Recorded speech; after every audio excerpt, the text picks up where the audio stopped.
They want to hear the Thanksgiving song. All right. This is a Thanksgiving song. I hope you enjoy it. Love to eat turkey. Love to eat turkey. Oh, I love you. Love to eat turkey, 'cause it's good. Love to eat turkey like a good boy should, 'cause it's turkey to eat. So good. That clapping's messing my head up, man. I appreciate it, but I was trying to think of the next line. I'm like, all I hear is clapping. Here we go. Thanks anyways. Turkey for me, turkey for you. Let's eat the turkey in my big brown shoe. Love to eat the turkey at the table. I once saw a movie with Betty Grable. Eat that turkey all night long. 50 million Elvis fans can't be wrong. Turkey lurkey do and turkey lurkey dap. I eat that turkey, then I take a nap. Thanksgiving is a special night. Jimmy Walker used to say dynamite. That's right. Turkey with gravy and cranberry. Can't believe the Mets traded Darryl Strawberry. Turkey for you and turkey for me. Can't believe Tyson gave that girl VD.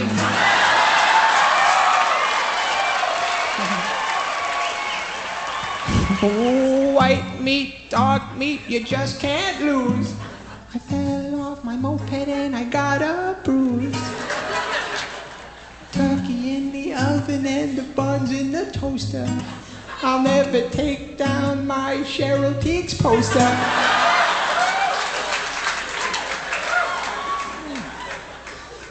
Wrap the turkey up in aluminum foil.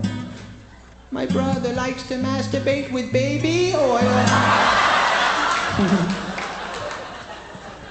Turkey and sweet potato pie.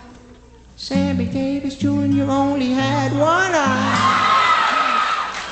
Oh, turkey for the girls and turkey for the boys. My favorite kind of pants are corduroys. Gobble, gobble, goo, and gobble, gobble, giggle. I wish turkey only cost a nickel. Oh, I love turkey on Thanksgiving. Happy Thanksgiving, everybody.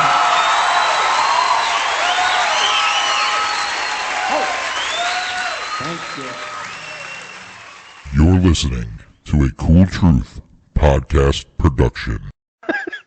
Dude, I told you, man, I'm 2 sheets to the wind, man. I can't promise that stupid shit that's coming out of my mouth tonight. I'm just saying.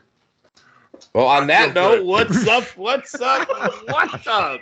Cool Truth, baby. We're back. Retro Mania Wrestling Podcast Network. Cool Truth Podcast Productions.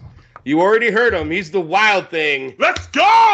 Oh, he's fired up tonight. And, of course, the Hollywood writer himself, the executive producer, the one and only Brady for Trousseau, Hollywood Jeff Edwards. What is up, my brother?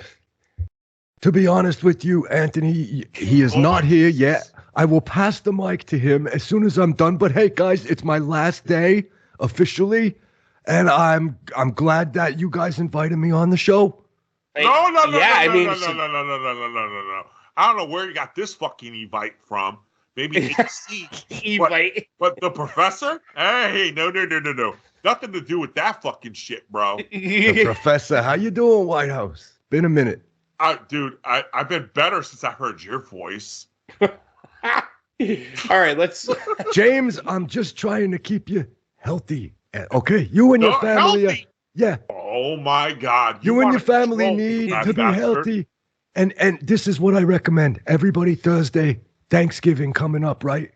Yeah, I recommend get the shot, wear the mask. Fuck don't- Fauci. Wear the mask and make sure the hands are clean, please. Yeah, and I did hear you say something about testing as well today, Doctor. Well, it wouldn't hurt. There is a new variant coming out, new strain of COVID. We are on strain 479. And yeah, go ahead, Anthony. So before we get into this and White House gets fired up again, I got to ask you because I did see a piece of the White House scrum today, we'll call it, I guess.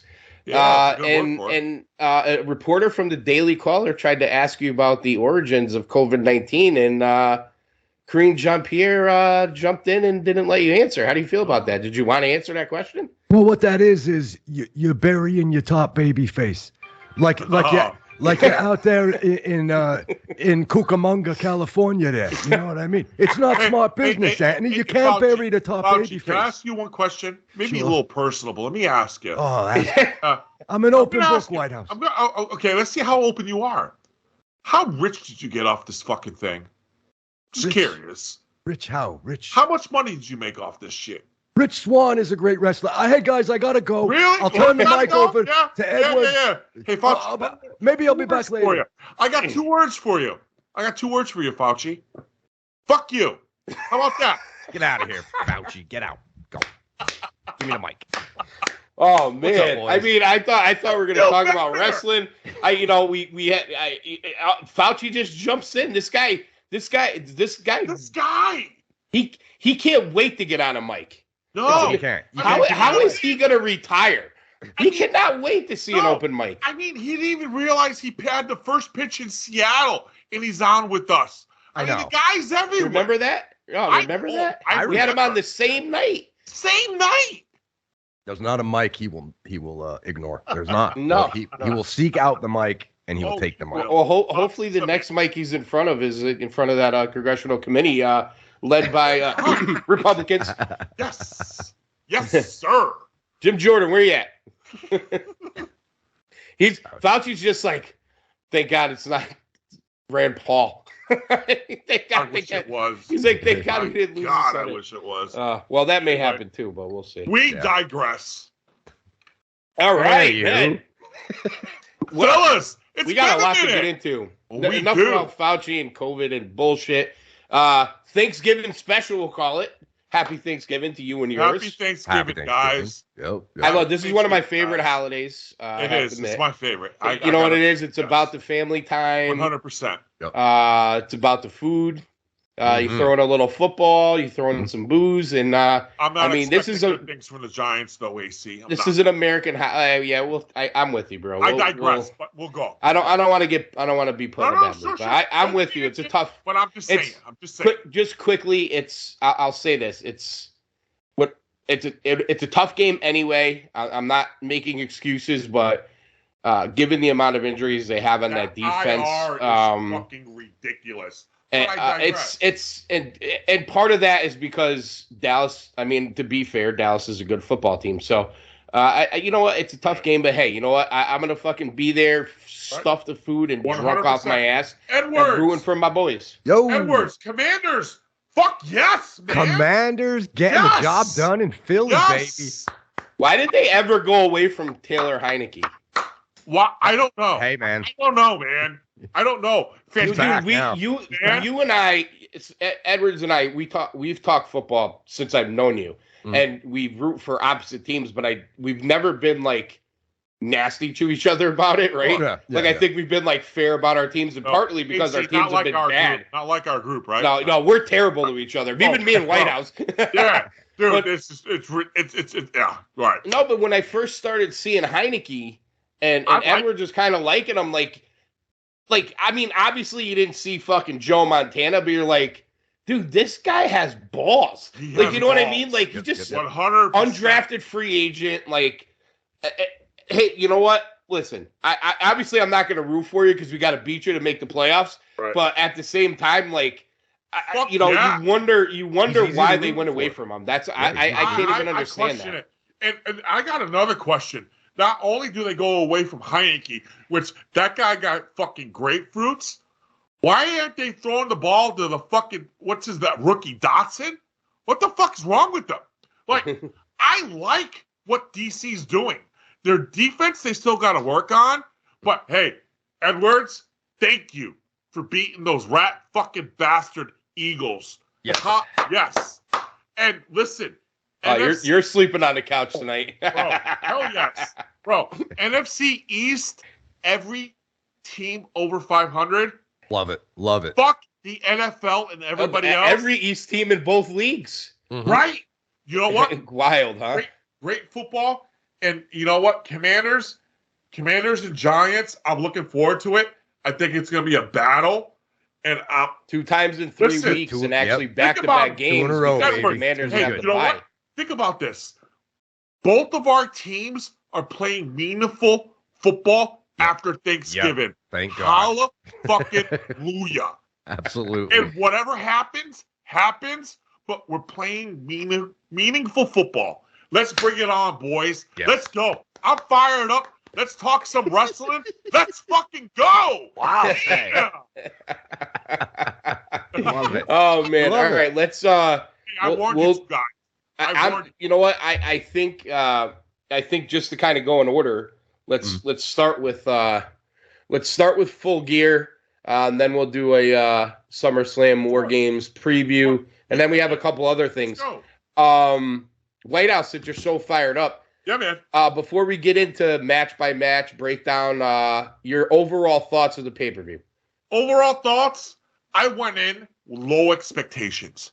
I wasn't thinking anything because let's be honest, the last 2 months, let's go last 8 Dynamites.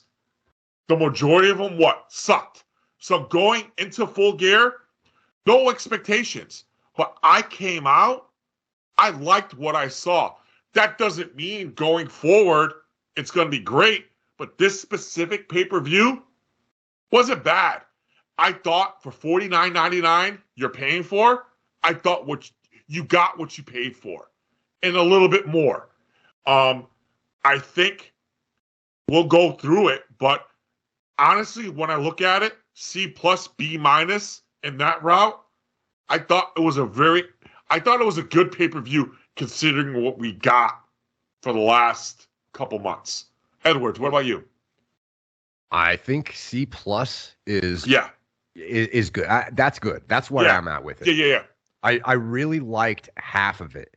Yep. And that being said, that's more than I expected to like because of what you just said, the past 8 or so Dynamites. Yep. Yeah, the builds kind of sucked for a lot of it. Mm-hmm. But again, and they do this a lot. You know, we complain and bitch and moan about Dynamite, and then they put the pay-per-view on, and we're like, it wasn't too bad. You know, it wasn't too bad. And I think it goes back to their talent. They have talent.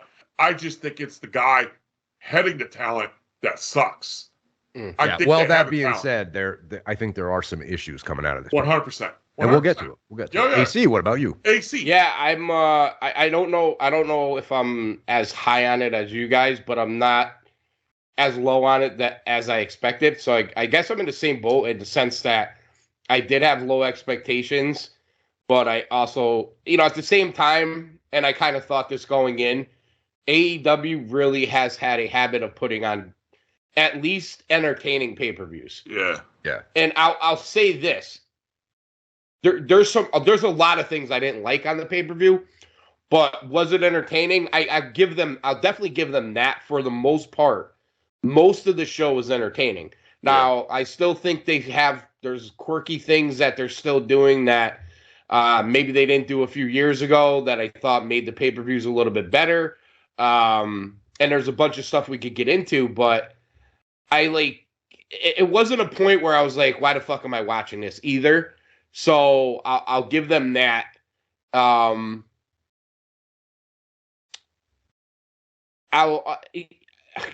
guess you guys are right. C+, C, yeah, in that range, yeah. Yep. I mean, I'm not gonna go crazy. It was better than All Out.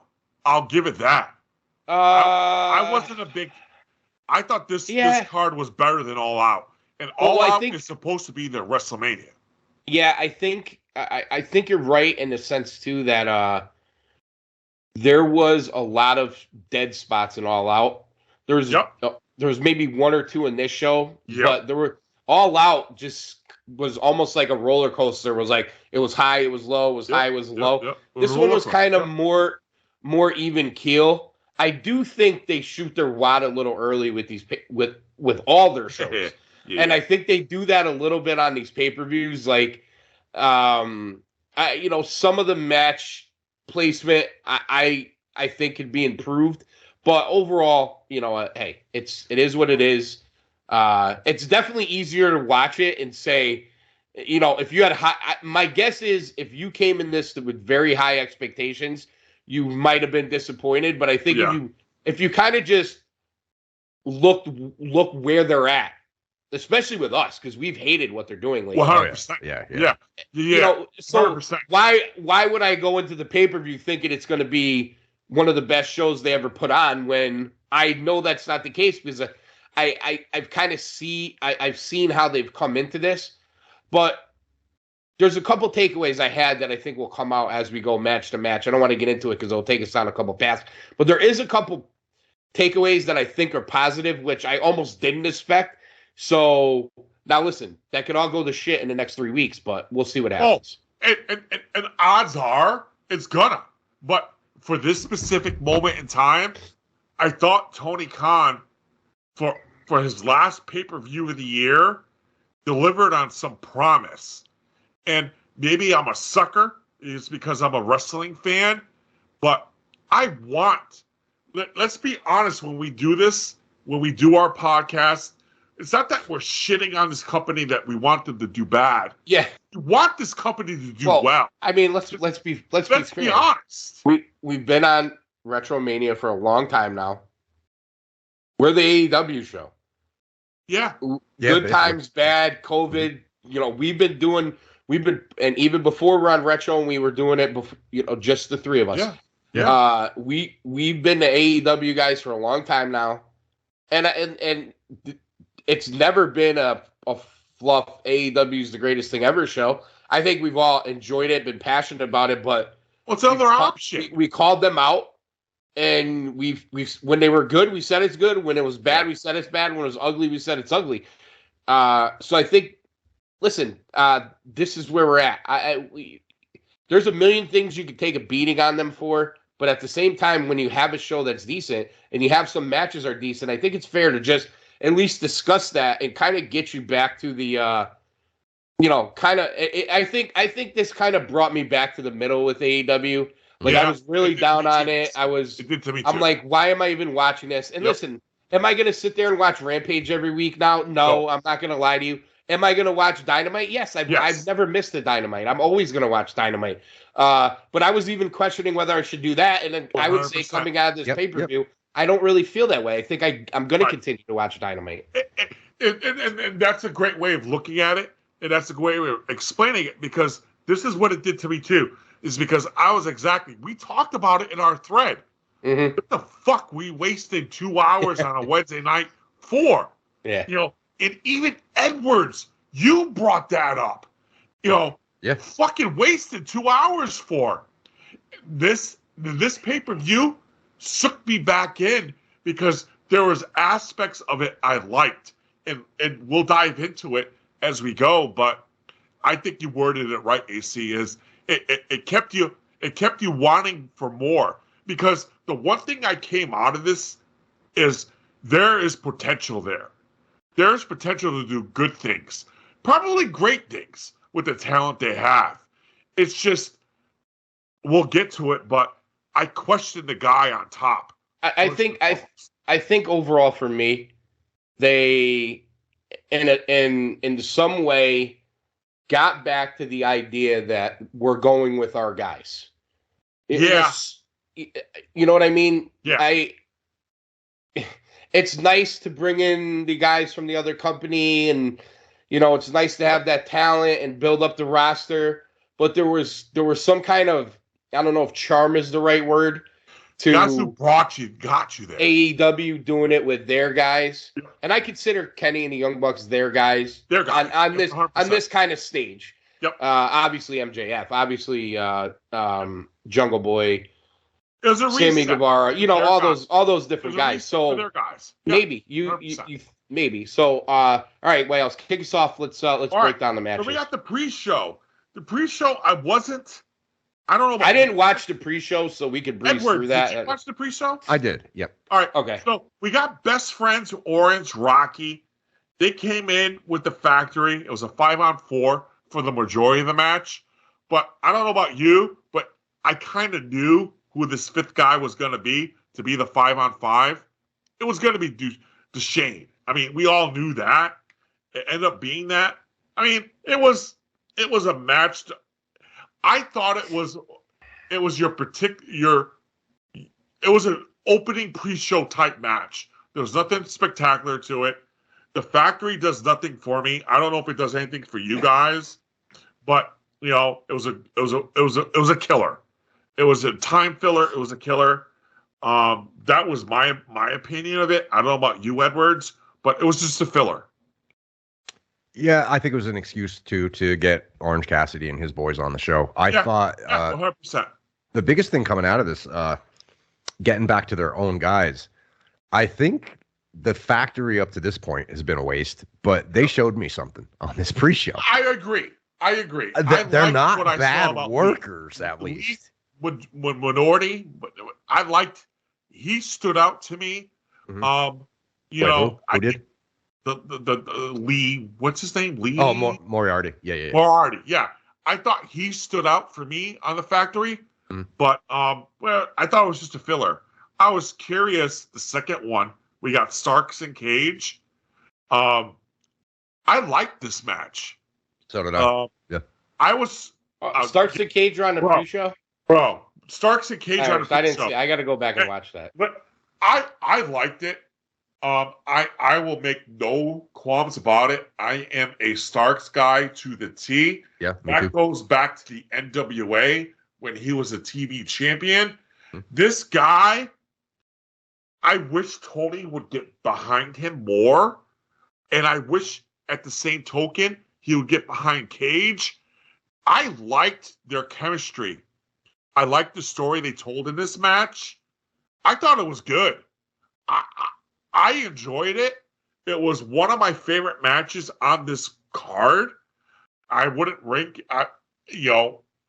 in the top 3, but it was definitely there for me. I love what Starks is doing right now. I think he's trying to put himself out there. I'm curious to see where this goes with him and Ethan tomorrow night, which I'm really looking forward to watching. I can't get enough of Starks. I enjoyed every moment of this match. I just wish Cage was on his own and not with that douchebag, whatever this dude Prince guy is. I just wish Nana. Yeah, I'm not a big fan of him. But I love what Cage showed at that match.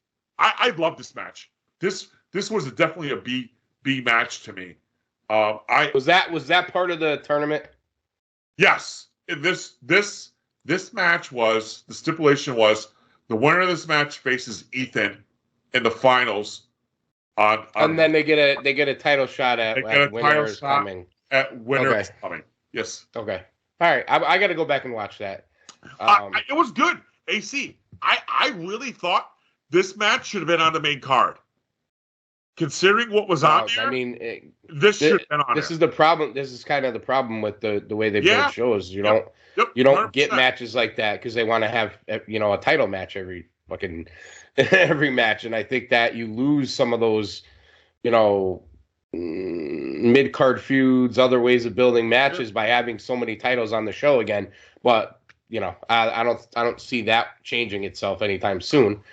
Edwards, what do you think of this one? I'm curious. I think this was probably Cage's best match since he's been in AEW. I agree. And like you said, the chemistry with Starks is a tribute to Starks. Good.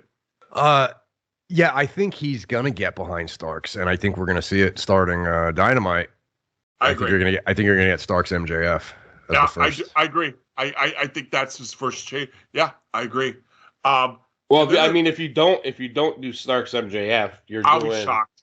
Well, you're also doing heel, which is tough. Yep. Because Ethan's a heel, so. Yeah, does that matter? Does that matter to Tony Khan? No, it doesn't matter. No, it doesn't. No, it doesn't. It doesn't matter to Khan, but it should, because he's already done this bullshit with Ethan when they did the, when they were still doing the American Top Team thing, and they kind of made him baby just for that one little run there, See, I'm afraid what he's going to do is because of and we got to, guys, we have to go deep on this MJF thing once we get there. No, 100%. But it's game card so we can get there too. So can I throw this out to you guys? Just we're bringing up Ethan Page, right? Mm-hmm. Look at where Ethan is now, and look at where his tag team partner Josh is. Yeah. Who's that a reflection on? Is that a reflection on Ethan, or is that a reflection on Tony fucking Khan? Yep. Yeah. Yeah. What I was gonna say was because of this question. Because of the MJF story, Right. I think he might go heel on heel, and hopefully, I don't know if he's thinking Page turns face out of this or what he's gonna do, but it's the whole, the whole faction and MJF and all of it. Look at the match that he just put on, like. You name guys on Impact right now. Yeah. Josh is carrying that company right now. Josh is great.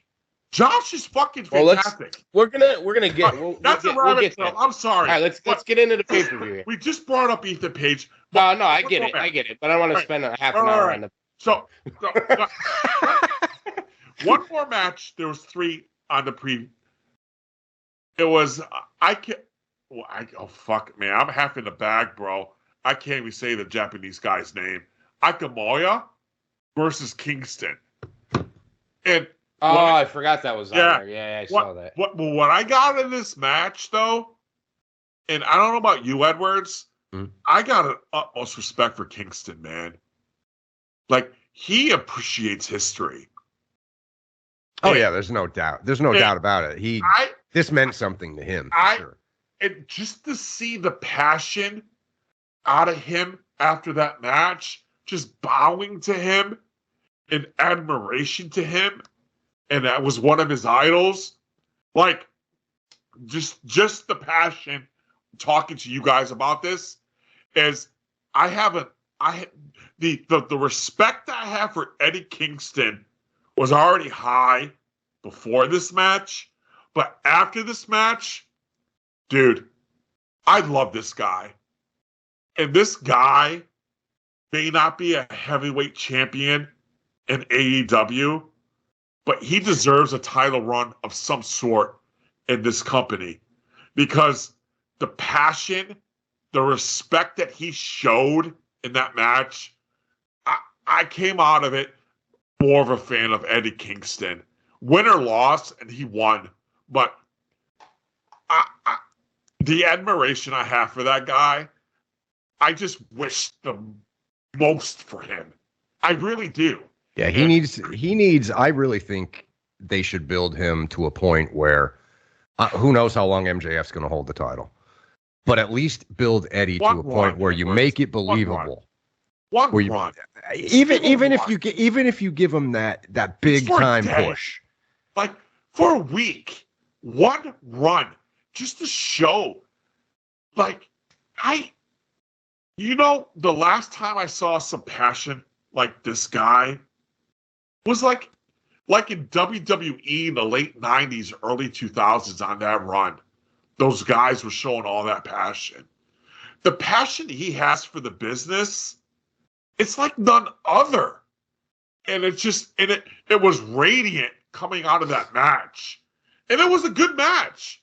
Like, if you look at Starks and Cage and Akamoya and Kingston, you could put those 2 matches up against the majority of that main card. Why? Because of the passion. The passion they showed. Starks is showing it. Cage is showing it. Kingston is showing it. Like, that's what I came out of. That was just the pre-show. And it's just the passion for what they do. Well, these are the guys. It's These are the guys that they incredible. got to. It's incredible. These are the guys. These are the guys that got them there. These are the guys that got to go with. They do. I think They that's. do. I think that's becoming apparent. A lot of the malcontents seem to be malcontents from other places, which, I mean, might say more about them than the companies. 100%. You know, Miro, Andrade. You know, there may others. be something to that, AC. There may be something to it. It makes Really. you wonder. It makes you wonder. Well, 100%. let's jump into the main show here. Main show. And I'll tell you what, I dog on the guy. I'm not sold on his character. I think they could do better. Luchasaurus versus Jungle Boy in a cage. Holy fucking shit, man. That was the match that opened the show. Holy they had the shit. cage down. You know, dude, I want to ask you guys this, and it's kind of quirky, and it really has nothing to do with the match. Why? I don't know why does the cage in the ring look so small when AEW does a cage match? I was wondering the same thing. It just looks like it's tiny. Yeah. I don't know. It might be where their cameras are positioned. I think it's the camera. What do you think, Edwards? Are you talking about the inside of the ring shot? The inside of the Yeah, ring yeah, shot. yeah. I think it's just the position of the camera. Yeah, it might. Yeah. It almost looks like it might be like high up and angled down. Yeah, So everything's kind of condensed. It's just weird. I don't know why. But listen. Here we go again with. It's Jack Perry all through the promotion. Jack Perry, man. And then when he comes out, we got to sing along with Jungle Boy. So he's got to be Jungle Boy. We got to have the music. I understand Tony Khan played a lot for this music, but he's doing a disservice to this character by constantly doing this. Having said that, I love the match. I love that he won. I wasn't a huge fan of the finish. I thought his elbow dive off the top of the cage, he was a little nervous and he kind of undershot it. And then personally, I didn't like Luchasaurus tapping.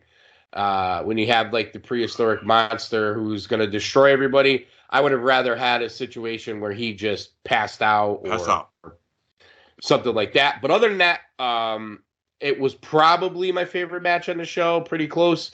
A great way to open the show. I've been on him for Too Much Blood, but in a cage match, it kind of comes with the territory, right? So this was a good way to open the show. A good match. Yet to be determined how great this program could be, because obviously this was just a stepping stone to, we got to get to Jack Perry and Christian Cage, right? It seems like, this was the get past this to get to that next point. So, this has been long-term storytelling, and for a company that doesn't do a lot of it, and they don't do a lot of it well, this one, you've had some situations where you're like, but for the most part, they're doing a nice job here with Jungle Boy and Cage. Well, Edwards, jump in there. Yeah, we were discussing on text. Our top 3 matches. Yeah. I don't think this was the best match. All in our top 3. Yeah. I don't think this was the best match, but I think it was my favorite match, and it was because of the story that was told. Yeah. This is how it needs to be. It needs to be in a cage. Jungle Boy needs to be working from below, bleeding his face off, like he did.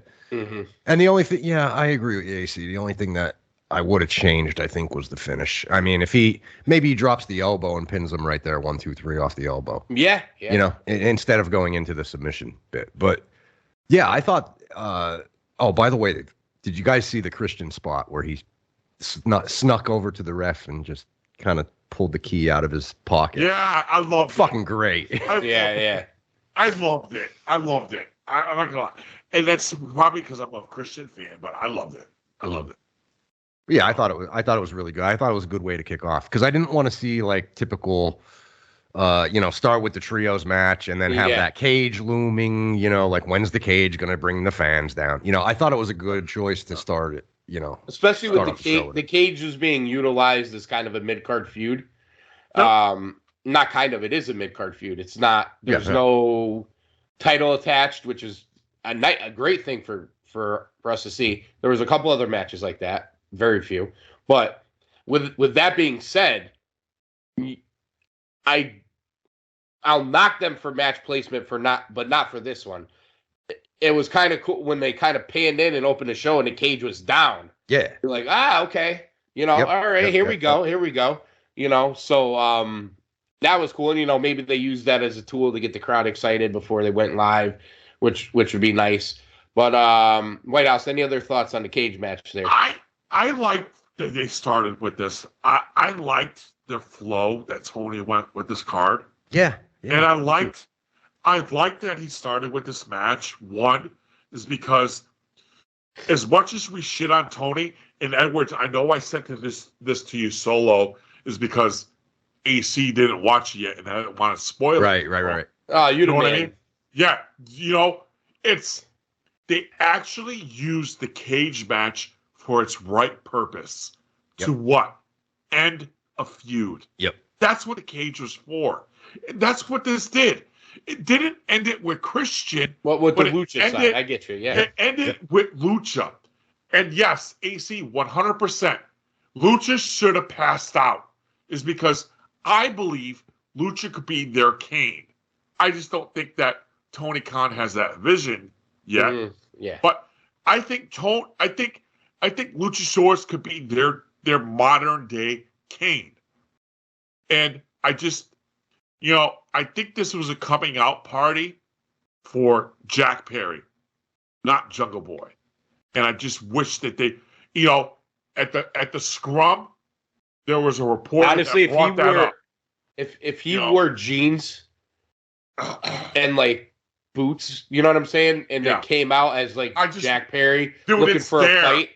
I know guys like to do that in like hardcore matches sometimes. Guys who normally wear tights, they'll wear like jeans. Like this is not a wrestling match. Like I'm here to fight. Yeah. That might have been better for him, but we got to understand where we are here with Tony. Right. It's Tony. It's there. It's there for him, but we got to understand Tony is very reactive to the live crowd and to Twitter.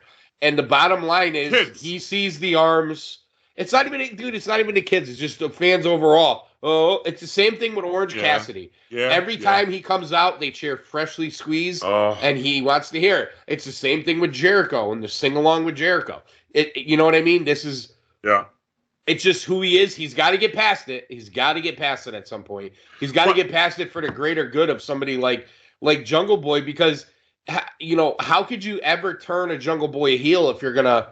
And not that I'm saying you have to do that now. Obviously, you don't. Right. But how even just people to take that Jack Perry seriously, and during some of those vignettes they did and backstage segments and promos where he was wearing the black and they were literally calling him Jack Perry, like I really dug it. But I also, in the back of my head, was like, all right, when he walks out for the pay-per-view, he's going to be Jungle Boy Jack with the And I think that's... And listen, when he first did it, I thought it was cool too, but he was also in a group with a dinosaur and a midget at the time, you know what I mean? Like, I think this kid has evolved. And I think Black Jack Perry, it's there. It's there for the taking. He's outgrown the Jungle Boy 100%. And now the company 100%. Needs to understand that. Yeah, they need to evolve him. I think his Blackjack Perry is the perfect name. White House, kudos to you. Mm-hmm. That I think I said this before. That's Switchblade Jay White. That's who he reminds me of. He could be that. He could be that if they let him be that. Yeah. Yes. I just don't think he'll have the mic skills of Jay White, but that's fine. But his promos have gotten better ability, too, though. 100%. But his in-ring ability is just as there as Jay White. Mm-hmm. And they got 50 guys they could give him they could easily still give him a babyface mouthpiece too. Oh yeah, a badass one. I'm talking about someone that's gonna bring out that character. But this storyline, guys, Luchasaurus, Christian, if this doesn't come him out on a run to the TNT title, that's a disservice to him, because that's where I see him right now. Yeah. The only thing that worries me about that TNT title thing, that TNT title has seemed to become a like brick wall for guys. But Yeah, we're gonna get to creative. that. We're gonna But I get think to that's that too. more Let's move creative on. than talent. No, Right. I agree. It's it's the way they book it. Yeah, Oh, 100%. This to me was the second best match of the night. Death Triangle versus the Elite. I got the hiccups. You know, this one was I know it's fucking annoying. I'm sorry. I'm trying to. I get you. I didn't even hear him. That's fine. Oh, okay. You're better off, Edwards. I'm just joking, AC. Brother, I love you. I like this. There's a couple things that came out of this match to me. One, the dumbasses should have announced that this was going to be a best of 7 series during Thank you. or before the match. Yeah, that's the biggest thing to come out of Not this one. 2 hours after, but anyway, but the thing that comes out the most is holy fucking God, is Kenny Omega back? Oh yeah. Just him walking out, I was like, oh, okay. Shit. Right. Yeah. He didn't need the long sleeve shirt anymore. Oh my God. Dude, this is the Kenny we didn't see when he came back from his injury. This is the Kenny we saw.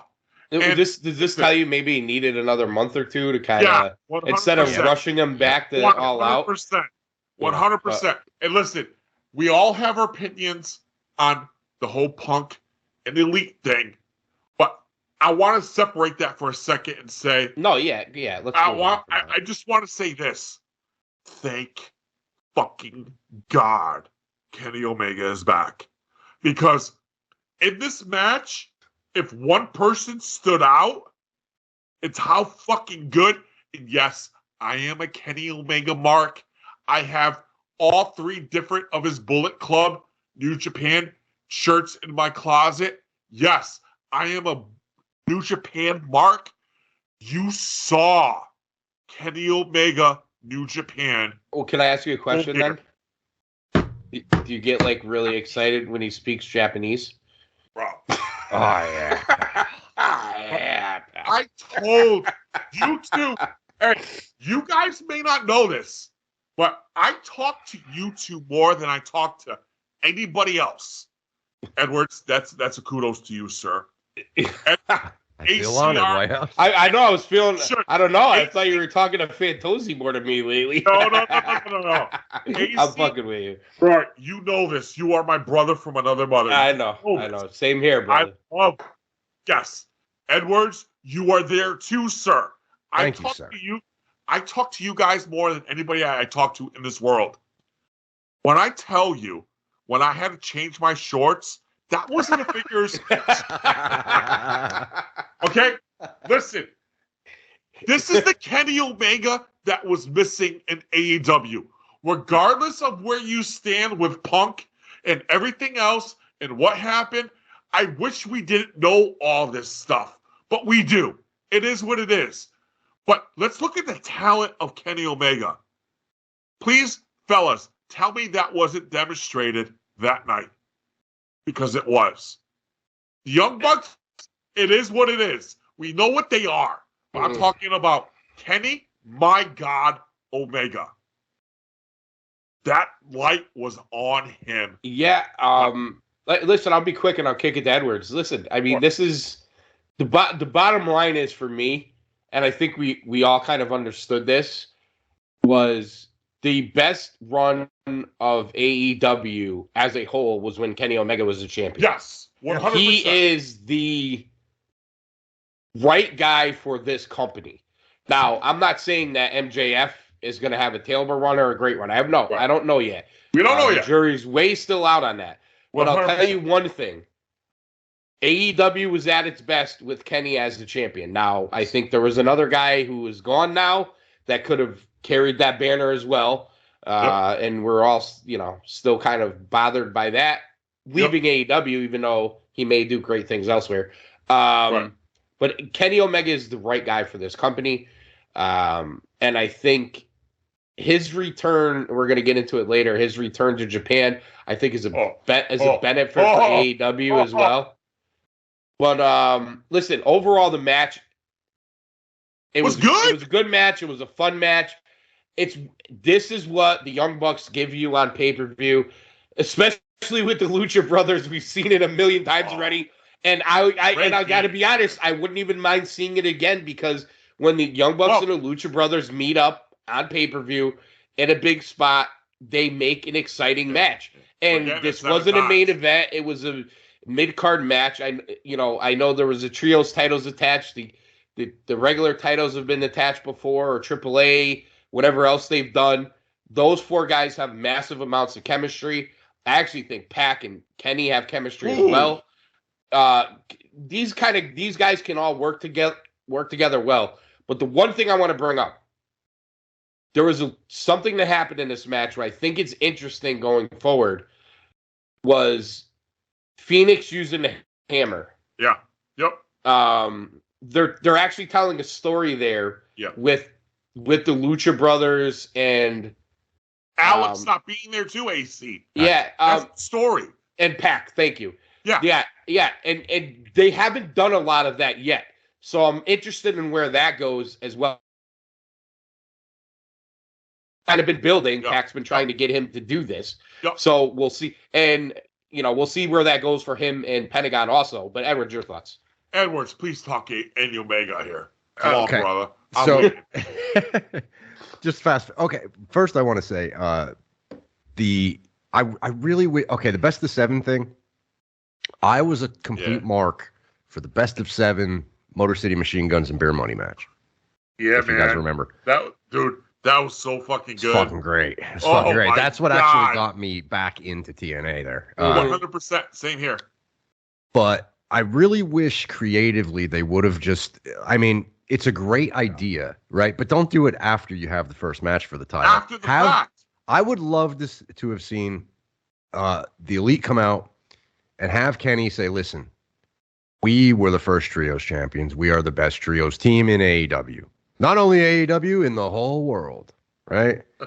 And then have even Pac in say, North Carolina. Yeah. Have Pac say I'm glad you didn't bring that up. You guys will fight you anywhere, anytime. It doesn't matter how many times, and then have Kenny drop it. Why don't we do a best of 7? Yeah, that would have been great. Because if you go into this match, like, okay, I mean, because that would have been great. But anyway. Yeah. Well, part of that was they didn't really have a promo leading in. They really that didn't. little, they just which I hated. They put that little TikTok, and then they showed a picture. I'm like, come on, right, dude. If I went to the show that night, and I would have been pissed. I'd have been like, why aren't they here? Mm-hmm. Yeah. Or why isn't there a vignette? Yep. Or for fuck's sake, why didn't they do a goddamn what do you call it? Being the Elite, and then show that part on, Dynamite. They should have cut a promo right after that match. Yeah. Like fucking shit all over Ray for doing what he did. Because of all of them, the one who did it was the one you wouldn't expect to do it the most. Well, he's been getting the pressure. You would expect it from Absolutely. From Pac. Yep. 100%. He's the bastard. Penta, he goes both ways. Yep. He is the Eddie Guerrero of this generation. Yeah. Yes, you guys, I said it. Penta is the modern day Eddie Guerrero. He is. That's a fact. I'm a big Pentagon fan. Well, 100%. his master's Vampiro. So I mean, master. Yeah. Right? But well, if they never touch that, they're crazy, by the way. Bro, I know. 100%. But Ray, the one guy you would not expect it to do it, did it. Especially since he has perfect. Well, a great shout out would be to have Phoenix turn full heel and then Pentagon be the last one left, and then just trot out Vampiro for one night. Right? Yeah. Pentagon. That'll be and then he turns. That'd be great. 2.0. Well, the other side of him using the hammer on Kenny specifically is he and Kenny have, people that know, have had a cordial feud for a long time. 100%. I mean, they wrestled for NEW together. Yep. You know what I'm saying? Like they're AAA. And they wrestled for the AAA title. This is right. This is where my passion for AEW comes in. because they tie in things from AAA, from the Indies, from Ring of Honor that only those hardcore fans 100 would be able to put together. And listen, Absolutely. I get it from a casual fan standpoint. They're not going to know or care or realize what they're doing. But if you're that 700 to 900,000, you're the ones who know where they're going. There's 50 people I was with watching Kenny wrestle fucking Pentagon live for NEW that were like, oh, you know what I mean? Like, you have like a basis for that. So, I mean, I think that's where my love for AEW comes in. Not to cut you off. No, go ahead. Not to cut you off. The second loudest pop of the night was Kenny Omega, Penta, all out. Yeah. All out. Yeah. And you know what's weird, like, too, that's the other problem I have with these kind of trios matches. Luckily, you did get the spot there. I don't think you get enough, and I think this is something that AEW misses on when they do these matches. They don't give you enough of that, what you're talking about, where you have that everybody else is knocked out or fighting somewhere else, and then the two meet in the middle. You know what I mean? Or two of whoever meet in the middle. And I'm going to get into that in another match later, which I fucking hated. But I can't wait to hear it. You know, to put a bow tie on this one, I think by the time this is over, we're going to be really fucking annoyed by it. I'll just be. You're probably right. And I'm hoping you're wrong. I'm hoping you're wrong. Because but here's why. As a wrestling fan, I loved what I saw in that first one. But you're probably right. Here's why, though. I don't view... honestly, the Young Bucks are what they are. The Lucha Brothers are what they are right now. If you want to throw trios titles on the Young Bucks with a third guy and have them do those kind of matches, that's fine. Omega cannot be that guy, though. Omega needs to be a singles top competitor. Yeah. Now, I'm not saying you're going to throw him against MJF right now. Obviously, you want to make MJF a super champion before you go there. And the other thing, too, is I think before Omega was to face MJF, let's say it goes to that point, which I think is the likely result here, you got to get Kenny back as a baby here. And I don't know if he could do it being attached to the Young Bucks, but we'll see how it all plays out. I just think we're going to be sick of it. I don't know, Edwards, how you feel about that. Edwards, I think we're going to be sick of it by the time it ends. Yeah, it depends. I mean, it's at least going to go 4 matches in a it's sweep going all scenario. 7. So if it goes all 7, yes, I think we are going to be sick of it. Yeah, because if it goes all 7, they're not going to blow it off to the next pay-per-view. Right. Which is a long time. But all right. Listen, Kenny's got some big stuff in between. The other thing, too, about that whole thing is, if I'm Tony Khan, and we'll get into this a little bit later, I am promoting the fact that Kenny Omega and Will Ospreay are wrestling at Wrestle Kingdom. I'm making a big deal of that. Dude. I'm making a big deal that one of my top 5 guys, maybe top 3 guys, is wrestling at Wrestle Kingdom. I would actually, and if he doesn't do that, he's crazy. I would actually like to see Ospreay come in and screw them out of one of the matches. Or Aussie Open. Sure, all 3 of them, whatever. White House was so nuts he actually ripped his microphone. Yeah, he disconnected the mic. Yeah, I think he did. Where's he at?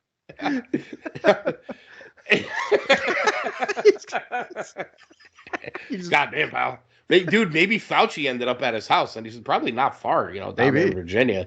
True. Fauci came in and cut his mic wire. Oh, fuck. Dude, all right, well, let's move on. Okay. He's probably scrambling right now. Yeah, what was the third match? I don't even remember off the top of my head. Was it Jade and Yes. Dude, I've been talking for the last 5 seconds, 35, 45 seconds. My shit's been on mute. My fucking God. Honestly, I thought you ripped your mic out of the wire. Dude, no. I want to take my blue snowball, whatever the fuck this thing is, and throw it right now. Don't do it because we need you to talk. Edwards, listen, bro, you're 100% on. Will Ospreay needs to come in. Make my heart sing. Oh, bro, fuck that song. Fuck Ospreay. We'll get there, bro. Will Ospreay needs to come in and cost them one of these matches. Yeah. 100%. Or And let me tell you cost them. And why wouldn't you even go back do another trios with Ospreay and Aussie Open? Oh, dude, Sure. we're already gonna get here. Here's how good. And listen, you guys listening, you may think I'm a big New Japan mark. Yeah, I am, and I'm gonna tell you why in a second. Okay, because Is it because it's cheaper than no, ROH, you're right. they ROH. actually know how to. Put No, I on was a going. no, Honor they Club was where I was going. actually- Okay. Because they actually know how Is to it put on a cheaper than wrestling. Honor Club? Yeah, it is. Fuck Tony Khan taking my $130. Well, that's because the yen still isn't. Fucker. But The anyway, yen is still not as valuable as the dollar. That's why but they know how to wrestle. But here's the thing: it's still not- $9.99 yen. So you It get is. it fluctuates. it fluctuates. It does because it's funny because I see it on my. It hasn't been under $9 in a while though. I will say. No, it has. I mean, and it's with Biden as president, it's probably going to be like over $10 soon. So but, that's rather here nor there. Wait! You fucked hard. Not only are you gonna bring up that Tony Khan took $130 from me, you're gonna bring up Biden in the second sentence. You fucker. Okay. Now here's the thing. All right. So not But only, I love White House on Woodford, bro. bro.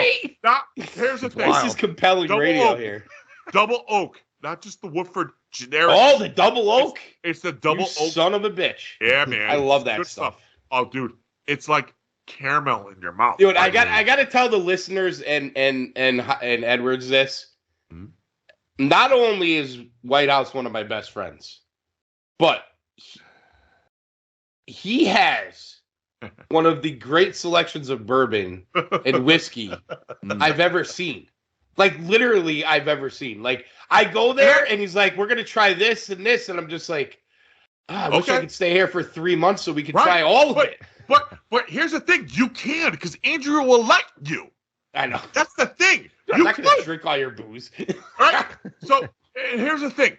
So not only are we getting Will fucking Ospreay and Kenny, my God, Omega, I'm predicting we're getting FTR and Aussie Open too.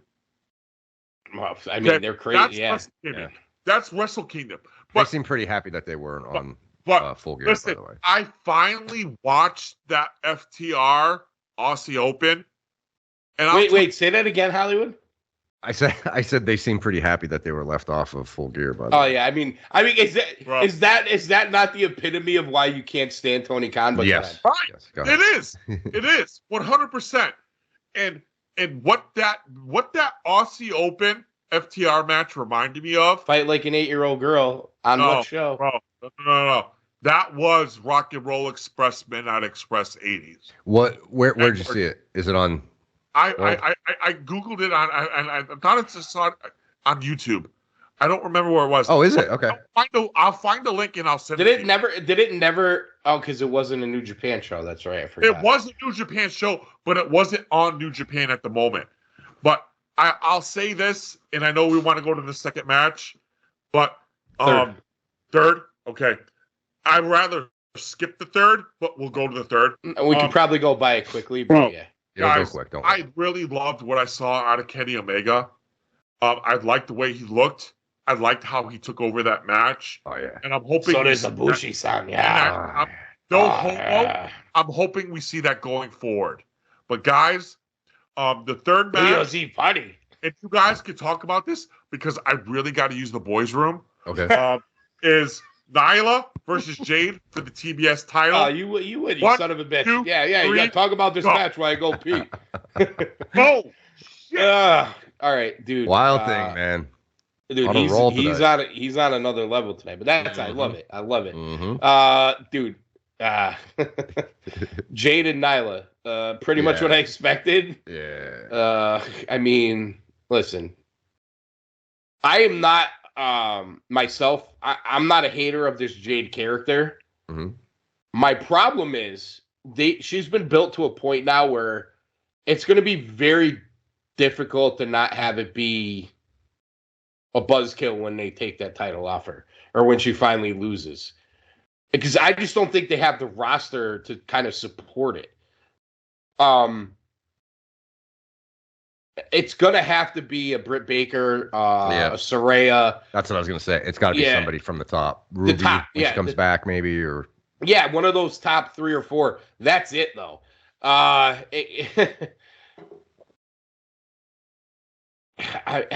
mean, dude, I don't have a lot to say here. They put a title.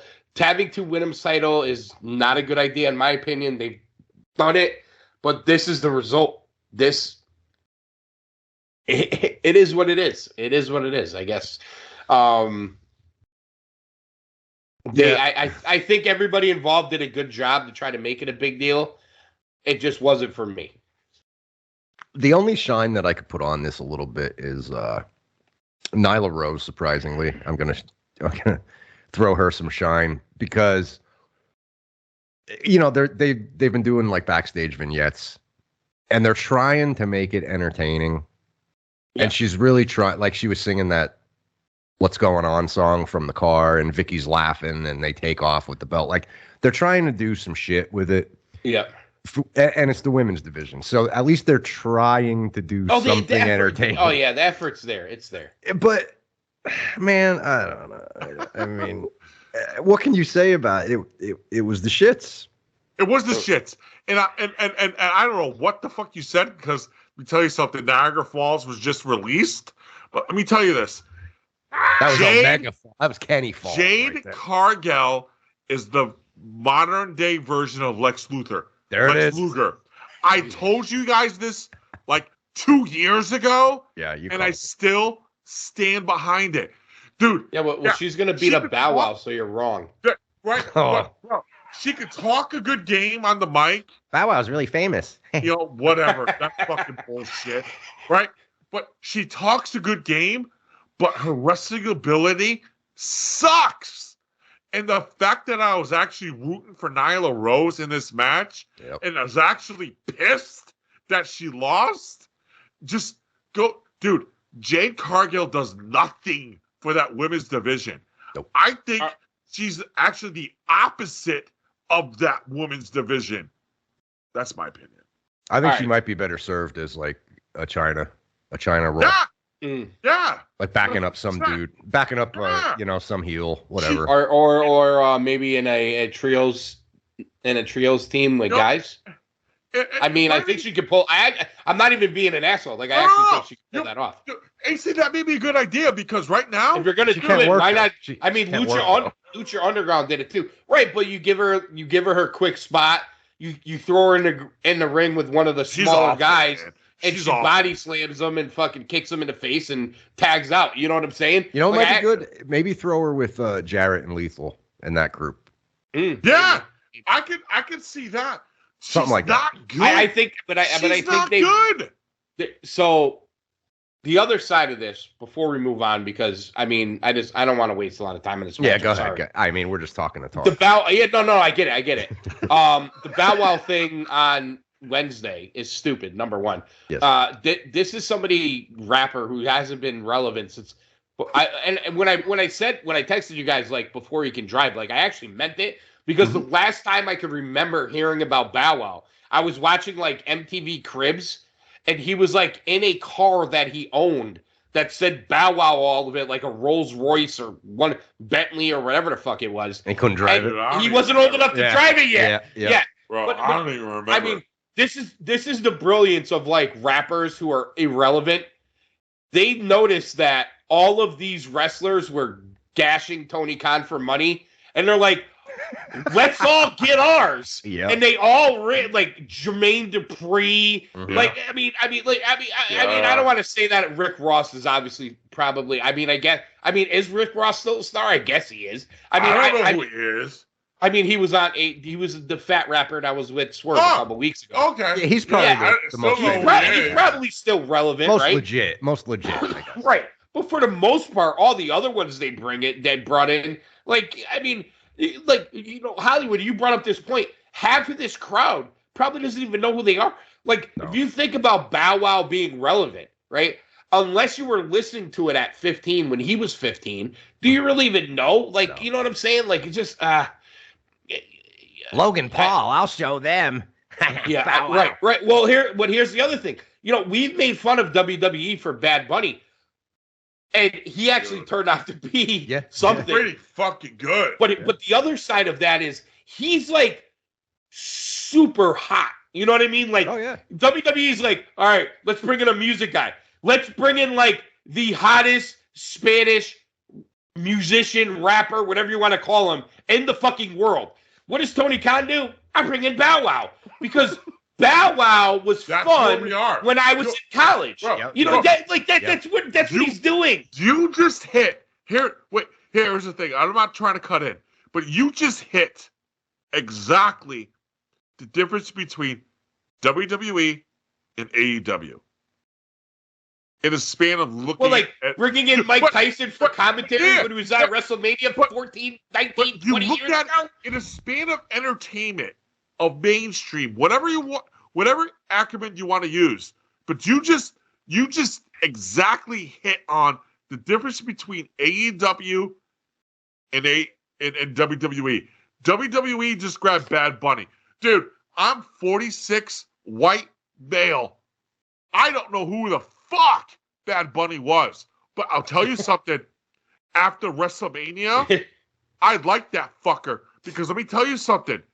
Because everything I read after, everything that's talked about that young man, he respected the business. He wanted to learn the business, and he did the business the right way. Yeah. And it showed at WrestleMania. So I mean, I love that fucker.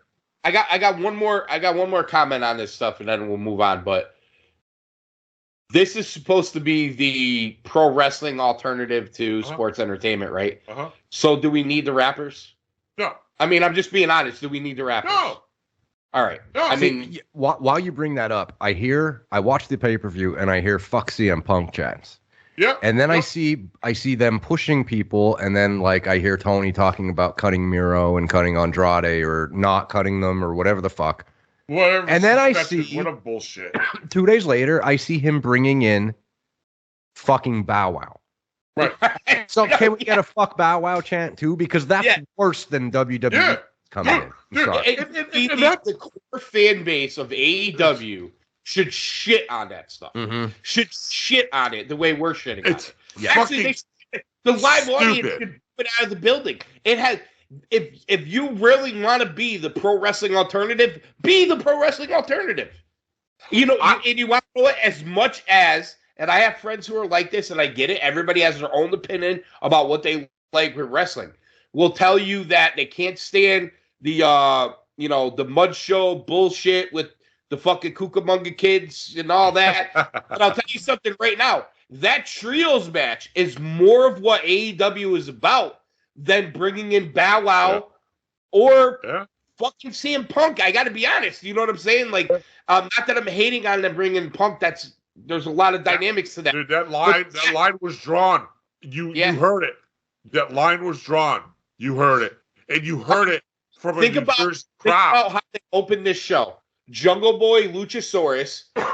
Yep. They're guys. Yep. Right?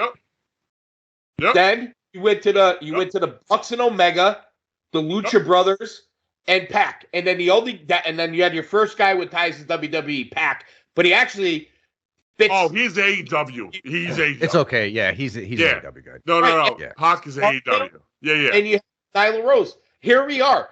That's how far we are right now, and you have not gotten to one of those WWE guys yet. And we actually like this show better than we thought we would. They're probably onto something there. But let's move on. Okay. Right. No, that's a good point. Let's move on. We got match number 4, which this match, I didn't know what to expect out of this. Is because one, being an ROH mark that I am, I hate the fucking fact that they got this title on Jericho. We got Sammy, Danielson, and Claudio in a 4-way. This match, to me, started out very slow. Halfway through, I enjoyed it. And then I hated the finish. And it wasn't because Jericho won. that stupid fucking finish. I just hate that finish because I thought this was a good point, especially how you ended this pay-per-view. Like, I thought he had a point where, to me, I don't know about you guys, but Danielson walking out as the champ right here would have been a good way to go. All right, you stole my thunder there because going into this match, yeah, that was my guy. I thought Brian was going to win it too, and I thought this would end the ridiculous storyline with Jericho beating the whole thing. Now you got Rika Ian buying into this shit as he's the greatest fucking potentially running right now. No. That's fucking that's Samoa Joe, bro. That's fucking Nigel McGuinness. That's Bryan Danielson. Dude, even CM Punk in his original Ring of Honor run. Dude, don't even try to throw this Jericho bullshit down our throat. And that's what we're getting now. That's all we got through this match. Maybe Punk's the one that's going to take it.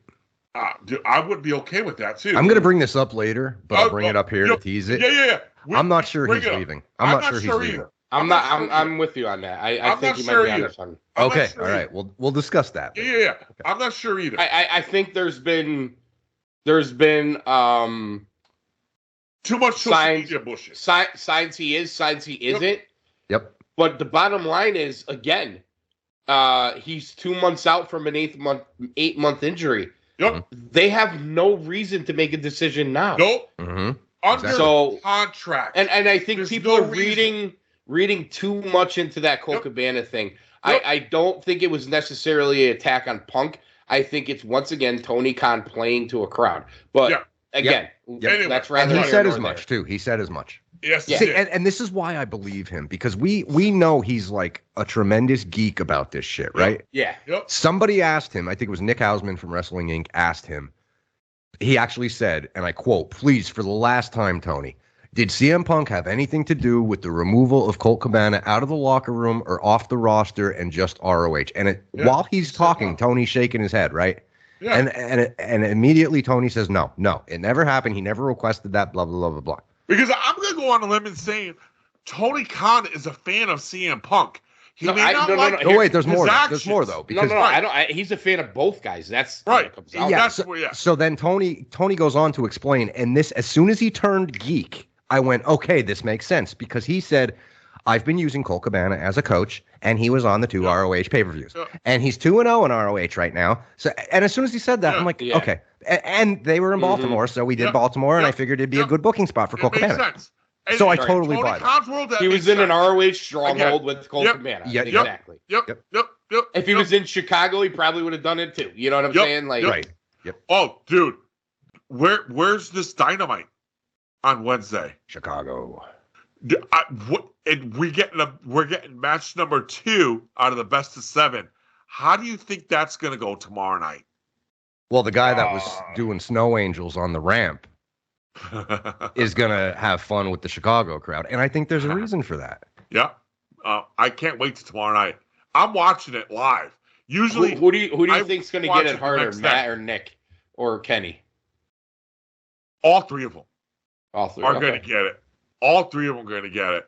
Do you think there's going to be any pumpy murderer signs? Or? Oh, dude, especially New Jersey, fuck CM Punk chant started. Bro, this is going to be epic tomorrow night. It's must watch. I mean, I got to be honest. Just for that drama. What do you think? What do you think? Can we not just have all of them and get over this dramatic bullshit? I mean, can we not just have all of them and get over it? I mean, the wonderful world of social media. This is where we are. Oh, it's so annoying, dude. It's so fucking annoying. 100%. You know, and this is where I turn the corner on Cody, and I get why he got out, but I almost wish he was still there, because I feel like if he was more of a dominant personality, like, he might have been able to, like, squash a lot of this bullshit. I just don't. But I don't think he's that. Yeah, I get it. I get it. He wanted to deal with it. I mean, he obviously did. He left, right? Right. So. But no. I just don't think. I think, again, we don't know. We weren't there, but we we can only guess. But I think he's like, you know what? At the end of the day, it's not worth it. I got a kid. I got a legacy. I'm going back to where I know that devil. All right, real quick though, to get back to the match. Yeah, sure. Yes. I feel like I like this match better than I thought it would. But again, I'm with you because I don't want this title on Jericho. No. But there was like a couple of spots like where Claudio and Danielson met together in the ring. Was that not a tease or what, guys? Yeah. Was that not a tease? And did you guys actually for a second like Sammy again? I did. When they did the Sammy Jericho square, like I was thinking, this is the Sammy I used to like. Yeah.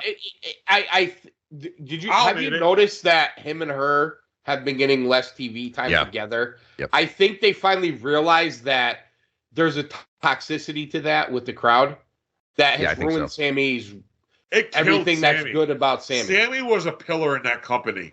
She killed him. Well, I'm not going to totally blame her. I'm going to blame him also, and I'm going to blame Khan 100%. also because they immediately went to the jealous wrestling fan who can't get a hot girl like that. So that's why they're angry.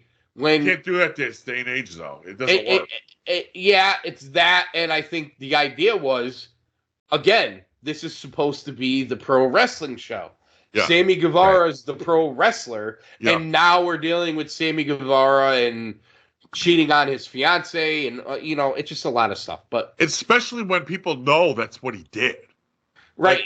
Nobody's fucking. Well, the other thing too is it's their fault because they played up the fact that he got engaged. They aired it. 2 months later, he's making out with Taya Conti at the top of the ramp.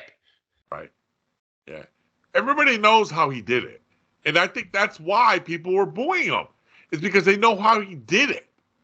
And I gotta be honest. I thought personally, dude, she's fucking hot though, bro. No, she's a smoke show. But that's not my problem with it. They went over the top. Damn. They went over the top of it while he was a baby face. Yeah. Yep. Yeah. And let's be fair, Cody got him there. Yeah. Yeah. And let me tell you on his way out the door, he got him there. So dude, anyway, he fucking looked good in that match, though. But overall, it was a tear in my eye. I liked seeing that Sammy because let me tell you something. He stood out a little bit, dude. There was 2 guys that stood out in this match. Here's the thing: I worry though. Danielson and Sammy.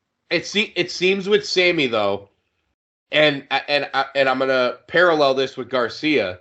Yeah. The guys who are with Jericho, they get to a point, and then it becomes about Jericho again. Yeah. Yes. They peak. Yeah. And I think that's why I hate AEW so much, Tony Khan specifically, was because I wasn't a fan. Jericho's a part of that, dude. Yeah, no, I wasn't a fan of Garcia, but I became a fan of Garcia, and they went down that fucking road.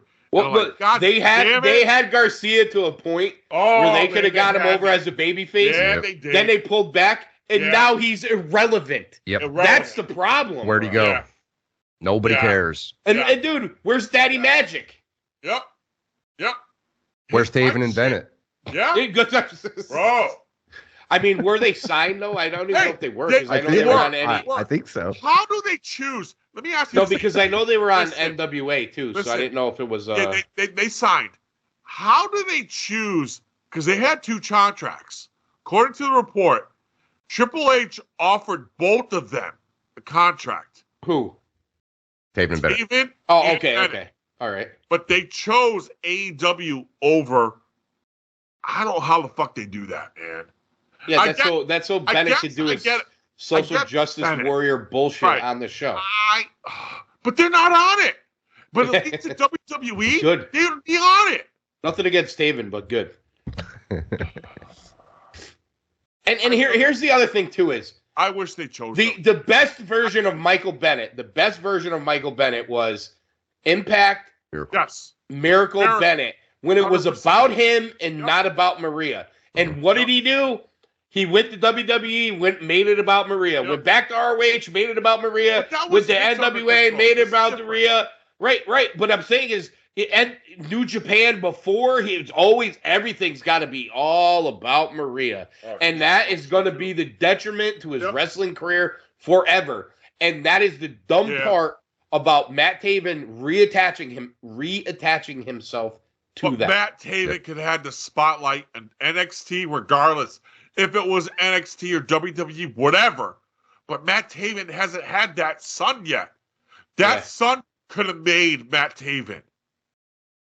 But he chose AEW, who's done shit. I actually think Taven can do well. I think Taven could do well in AEW. Good. I agree. Honestly, I think he could be a monster heel because he has the ability to annoy the fuck out of the fan base. 100%. And they need 100%. I know they have a lot of heels, but they don't have a lot of good heels. No. They don't have really a heel. They have one. That's MJF. But they don't have another. That would be Taven. But because the ROH faithful hates him. Yep. Right? You know what I mean? Yep. So he could easily annoy the fuck. I mean, out of the crowd as a heel. But the problem is he's got to attach himself to his buddy again. And when you go back, and listen, I'll call him an acquaintance, not a friend, because I think a friend's too strong of a word. But I think 20 years from now, when his career is over, if we ever had a conversation, I honestly think I would tell him that I think the only detriment to his career was trying to always attach himself to his friends. He had a shot to make it in WWE. Listen, we know all the bad of the WWE. He can talk about it. We talked about it. Taven can talk. He can annoy fans. Right. There's a lot of things he could do. But in Hunter's WWE, which we're in now, we're 4 months in, we see the change. Taven would shine. NXT to start, okay, whatever. He could be Adam Cole of NXT. Okay. Oh, yeah, the guy I would think of was Tyler Breeze. Or even he could be the next Tyler Breeze. I mean, that's really what I think that's kind of his speed. And that's fine. That's okay. No, but I want him to be better than that in the main roster. I'm just talking about that type of guy who's like the. But Tyler Breeze never got the shot under Vince. What would Tyler Breeze? No. But my point being is like the guy who likes to fucking take selfies of himself is the trend. Kind of walks right. Yeah. Right. Kind of walks the line of the sexual thing. Yep. You probably has a hot bitch with him. You know what I'm saying? That kind of thing. I get it. But what would Tyler Breeze? We saw what Tyler Breeze was under Vince. Did shit. But you're telling me Tyler wouldn't be better under Hunter? But no, probably. But it's too late now. Right. This is what makes a guy like Taven, and I think this is something lost in wrestling. And I think it's the greatness of There's not enough Matt Tavens in wrestling. Well, it's not that. The greatness of Karrion Kross. Oh. Or he's doing something that wrestlers used to do, and it almost seems like they're afraid to do now, is to have a super fucking hot valet walk out with you. And it just works. And it resonates with guys who are in their mom's basement. And she's not a bad worker either. No, she's not. Let's not take talent away from her. But and she's doing great. But Karrion is okay with heat. How many guys are okay with heat? Yeah, but this is something I'm talking about. Like the whole, how many guys in wrestling are like there's not a lot of people doing this. Yeah. But he's secure with himself. I get that. That's the point I'm making. But he's the only one doing it for the most part. Yeah. Like Sammy could have done it, but he decided to make it cringe. Right. This is like, This is the difference. Cross comes out with Scarlett. She's super fucking hot, and everybody watching wants to fuck her, right? Legit. And he walks out like badass. Like, I don't need to make out with her to show you she's my girl, right? Right. Yeah. Sammy got to stand at the top of the ramp and make out with her. My point being is a guy like Taven, you put him with a hot girl. You don't have to do that either. That's Shawn Michaels and Scary Sherry. You know what I'm saying? Yeah. I think he could be. And I think that's the Hunter, but that's Hunter WWE. That's not Vince. My point is, they're not going to do it in AEW because they lost Cross because they wouldn't do it with fucking Scarlett. But I think Matt Taven lost an opportunity to see what he become in $1 billion company. Oh, I agree. Worldwide. I agree, but he's what level it is. He still has time yet, though. He still has time. He's very loyal to his friends. We'll see. He is. I mean, 100%. I love Matt Taven. I thought Matt Taven's first. I think there's another side of this. To be fair, that most fans aren't going to know that he's very much involved in some of the local indies with booking and taking care of guys. They also have a wrestling school, and they're turning out guys that honestly Khan is using some of the guys from the school already. You're 100%. You're so right. I think that plays. When you sign with WWE, you move to Florida. There goes your wrestling school. Right. You're right. Everything. So to be fair to him, that could be a factor. I just want to throw that out there. I think the type of guy he is. Matt Taven's first run when he was the champion. Was that?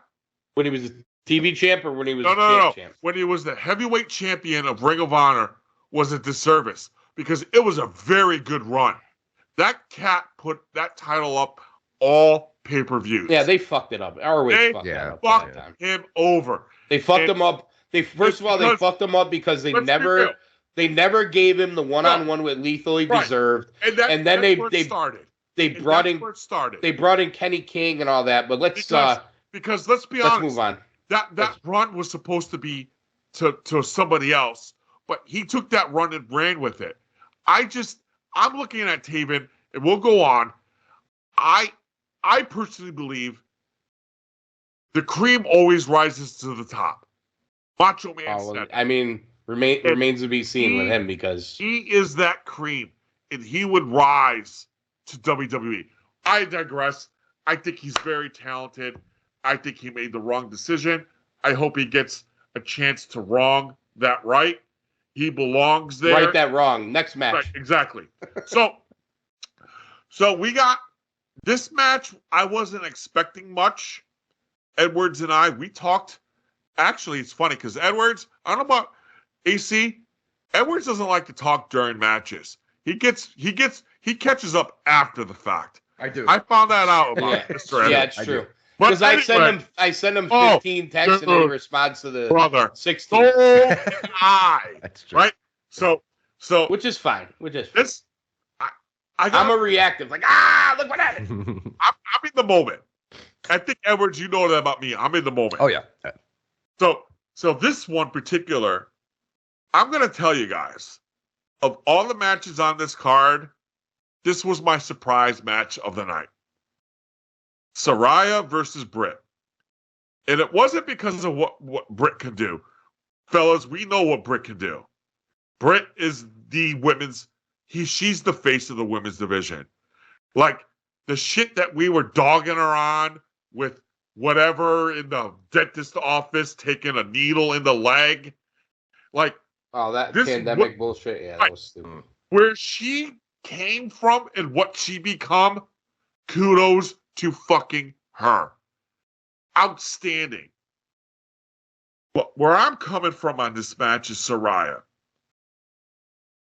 I was a big fan of her in WWE as Paige. I'll make no bones about it.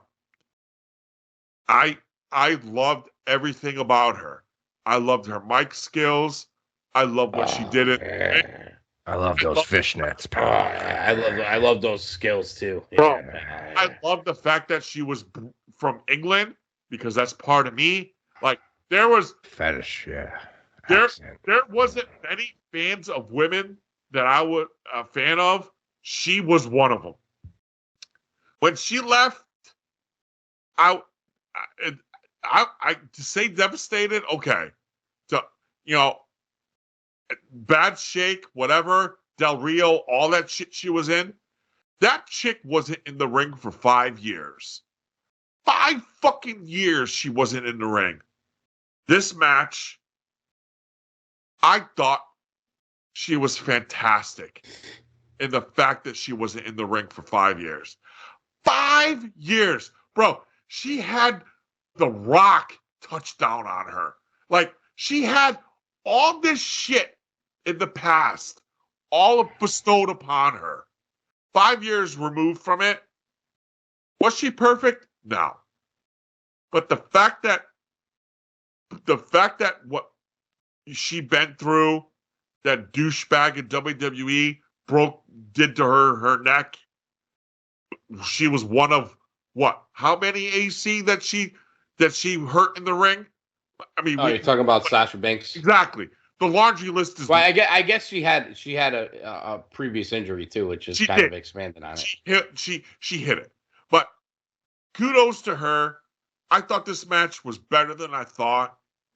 Edwards, I'm gonna kick it to you because we talked about it, but I liked it. I liked it. I respect the fact that after 5 years she gets back in it. She does something that she loves. We know her story, bro. We heard it from The Rock. Like, it was a really badass, cool story, and I got lost in it. I'm not gonna lie.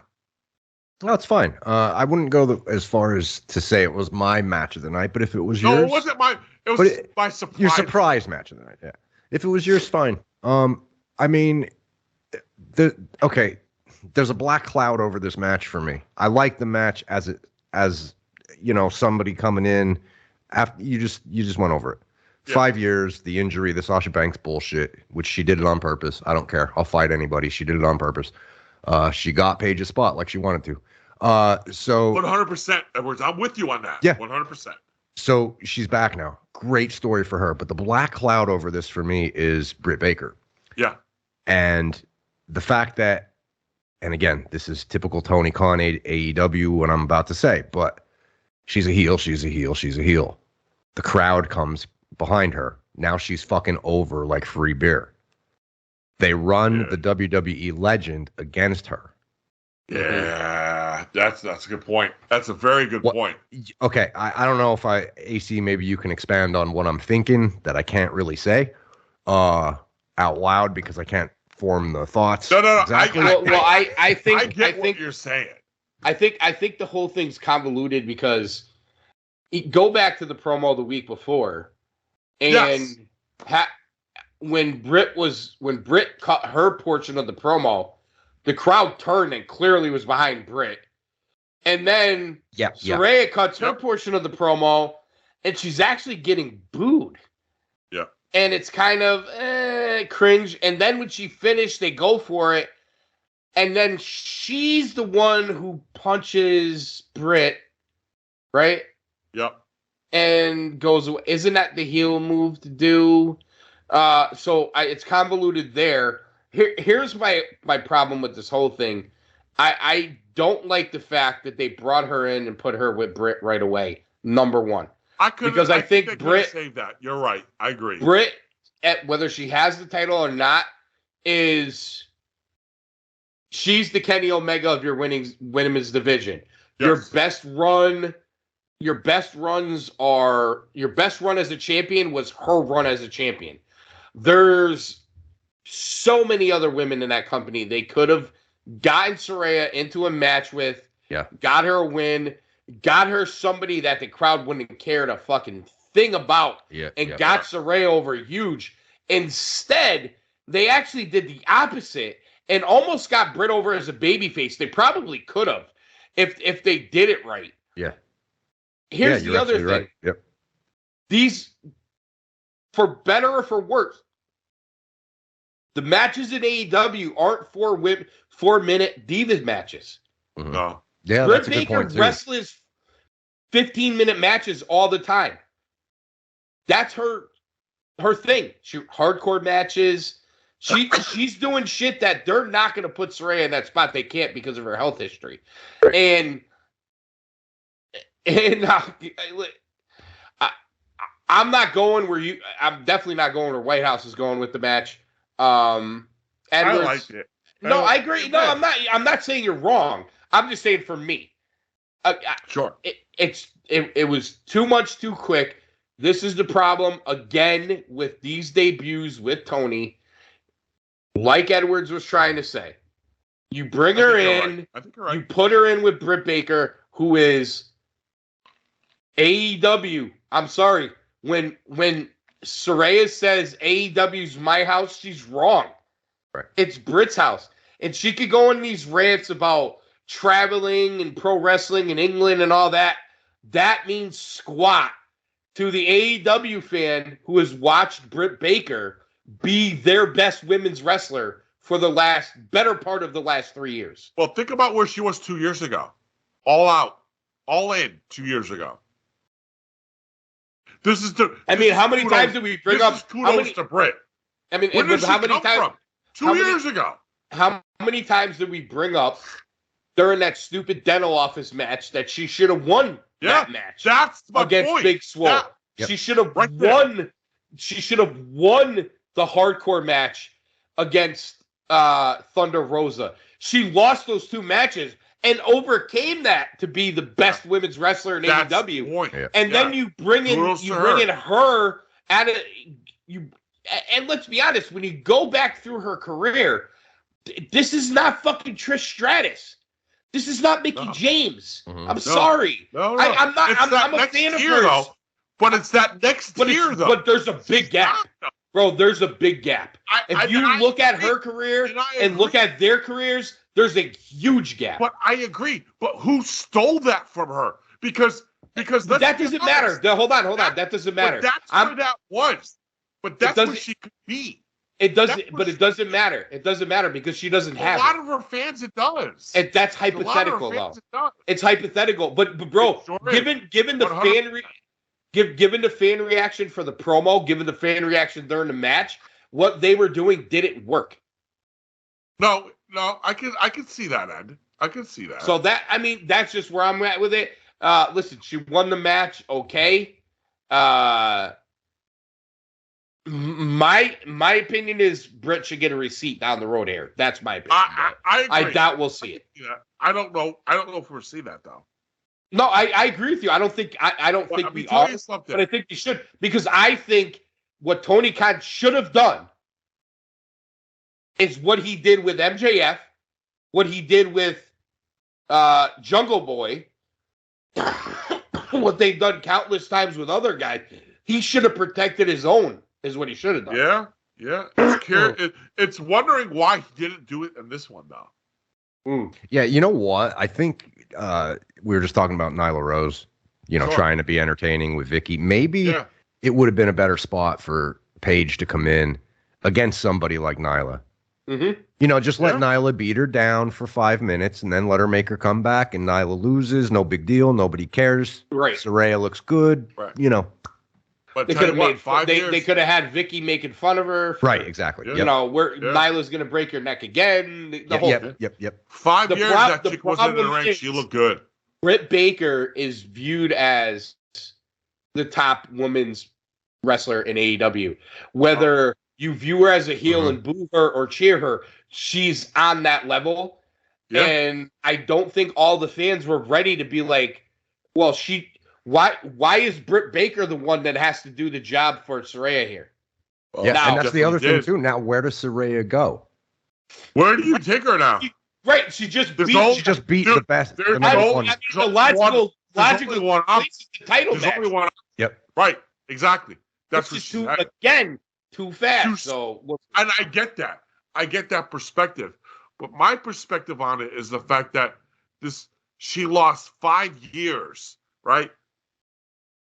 But I get what you're saying. Yeah, the personal story is great for her. Wow. She lost 5 years, but she lost 5 years in another company with other people. Sure, right.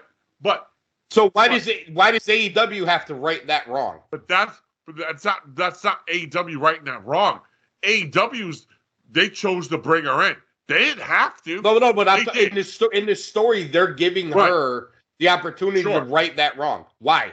What benefit I don't see the benefit. I really don't. I don't, but Tony does. Tony must, because he signed her. There you go. Tony signed her. Exactly. Tony's the one that brought her in. But I don't. No. Tony's I the don't. one, I don't right? think it has nothing to do with signing her. It's not signing her. It's how they did it. That's my Right. issue. Sure. That's how they did it and who they put her over. Listen, if it was me, Booker of the Year, I wouldn't have put her in the ring right away. I would put her in the with ring. Britt. I just put her in the ring with somebody else. That's Somebody all. else, 100%. All right. And I'm looking at the fact that, we've seen guys, let's look at the guy's perspective, taking a couple months off and showing some rust. Dude, 5 years, she looked pretty fucking good. But that's another reason why I would have given her a short, quick match to kind of just knock the rust off instead of trying to do what they did. I mean, pretty fucking good, man. I mean, I am not knocking her. I just think it was too long, and I think it was the wrong person. I think it was the wrong result. I think it was the wrong story. That I agree. She just got a lot of fucking talent, and she proved it that night. That's all. And she got big fake boobies now, so yeah. Oh yeah. Hey, that's the best part about the whole. And the nice go tattoo better. between her titties. It's great. I love it. I mean, just let her come out in a bikini every night, and I'll be happy. Go ahead. And the shit that she done to that NXT Women's Championship, hey, man, kudos to her. I'm just saying. I know. I get it. All right, next match. You got a 3-way, speaking of things you've done to the title, but we got a 3-way here. Wardlow, Joe, Hobbs for the TNT Championship. This, as much as Saraya and Britt may have been the surprise match of the night for me, this one was a dud for me. and guys, I'm a Wardlow guy. We all are, guys. And I'm not actually. I think the three of us are fans of every guy in this match. Exactly. Yep. I think that Wardlow could be one of the biggest baby faces in this company. You know how I feel about Wardlow. Fuck, guys, you know how I feel about Joe. So this match was disappointing. To be fair, out of anybody in this world, you were the first one on the Wardlow babyface train. So to be fair, yes. This was 2 years ago now. Right. So this match was disappointing to me because, one, I thought this TNT title would have done wonders for Wardlow. It has done nothing. It's like a brick wall, bro. It's like a fucking brick wall. And that, AC, is a perfect word for it. Go down the list. Darby. Go ahead. Do this. Darby, Sammy, Wardlow. I mean, other than when it was Cody and Brody Lee. Brody Lee, thank you. Brody Lee. Since then, Scorpio Sky, this Miro, this TNT title is a brick fucking wall in this company. I'm going to go on a limb and saying they need to retire this title and call it something else, and move on. Revamp it, but revamp it. Because see, nobody's getting elevated after they hold it. That's no. But I think we're going to see that change because we got to know that this coming off Wardlow has to put him in the main event picture, and they got to run him up against MJF eventually. It better, and that should be magic because of the story they told with him. Of course, so Wardlow and MJF. But are they? The chemistry they have is fucking fantastic. All right, so real quick, I'm gonna give a quick synopsis on the match because I think there's a bigger picture here we need to talk about. Okay. I hate that we had to bring Hobbs in to job him in this match. Mm-hmm. I've been of the opinion that Wardlow should hold the TNT title until he won the big title and never lose it. 100% agree. And that's out the window now too. And as much as I love Samoa Joe, do I need Samoa Joe with 2 belts? I don't. No. Having said all that, and you guys could throw your thoughts on that too, but I'm gonna take this into another direction here because we brought it up. Wardlow to MJF. Now that's a natural progression. We could all see it happening. But here's the thing. Wardlow going to MJF this early in his title reign is Wardlow getting MJF over. Wardlow dominated MJF. Right. He kicked the shit out of him, the whole thing. That's going to be the big thing. This is a way to solidify MJF. Great for MJF. But let I'm him not chase sure it. it's How about great. let him chase it? I'm not How sure it's about great let- for Wardlow, let's let- though. But let's let Wardlow chase it. I know he's going to chase I it, am but he's going to old school. lose. Right. I would like to get you. see. I would But like to words. see. This might be what you're thinking, White House. MJF is Flair. Wardlow's Dusty. Yes. 100%. It might take 10 times. Yes. He'll eventually get there. Yes. But he's got to That's- chase it Exactly. time after time after time. But they He has got to keep getting going screwed. back to it then. They have Right. to keep going back. Yes, Yes. and and that's we've the yet concern. to see them Yes. booked that way. Right. Yes. Right. Wardlow has to be the babyface chaser. Yeah. He has to be the babyface chaser in this. So how this works it's is not- he chases now. MJF cheats to win. And he moves on. Or Ob- MJ. Well, first MJF obviously has the first title defense with the Obstacles. tournament. He has So to let's go- say Wardlow's his challenger at the next pay-per-view, he loses. right? Wardlow And he loses. Okay. Yeah. And then you're like, okay, Wardlow's dead. Then they rebuild him and he goes after MJF again. If you guys are right, 100%, I'm in. Do I trust Tony Khan to do that? No, I don't know. No. You don't. that's a different topic for another day. But Exactly. what I'm saying is, so my point is now Wardlow's a chaser. He loses whatever MJF has to do to win, right? So now Wardlow has to go. He has to start in the back and work his way back up, and he does it, and then he loses again, and then he goes back up, and he does go through it again.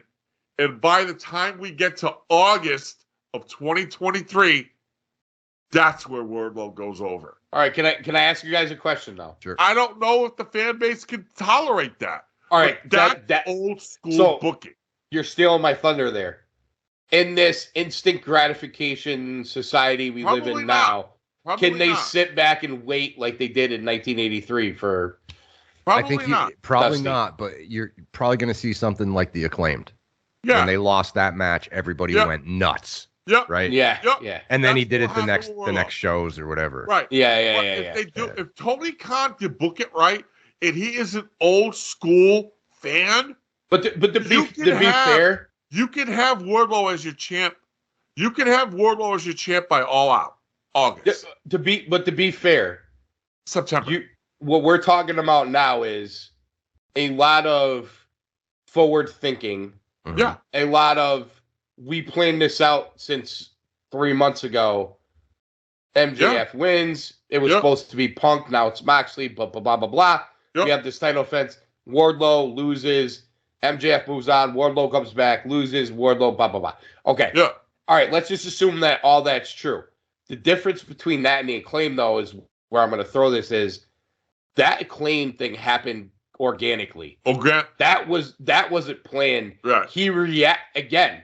That was Tony reacting to a live But audience the and merch feeling- sales. Right. But But the I mean, feeling, nothing against the What Acclaim because I love them. I was on their fucking train before anybody. I'm off that fucking trade. But listen, But they're getting pushed now wait, because of crowd fucking- reaction and Right. merch sales. I can't And deal with I think it's terrible because I It's actually not- think He's but- the John fucking Cena of the tag team.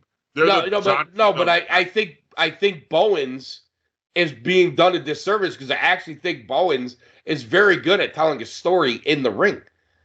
Okay. I'll give you And that. and Caster's the fucking Uh, he's the mic guy going yeah. in. I didn't like his rap the other night, but that's me being on Well, the right. yeah, no, because I he didn't went like to it. the other.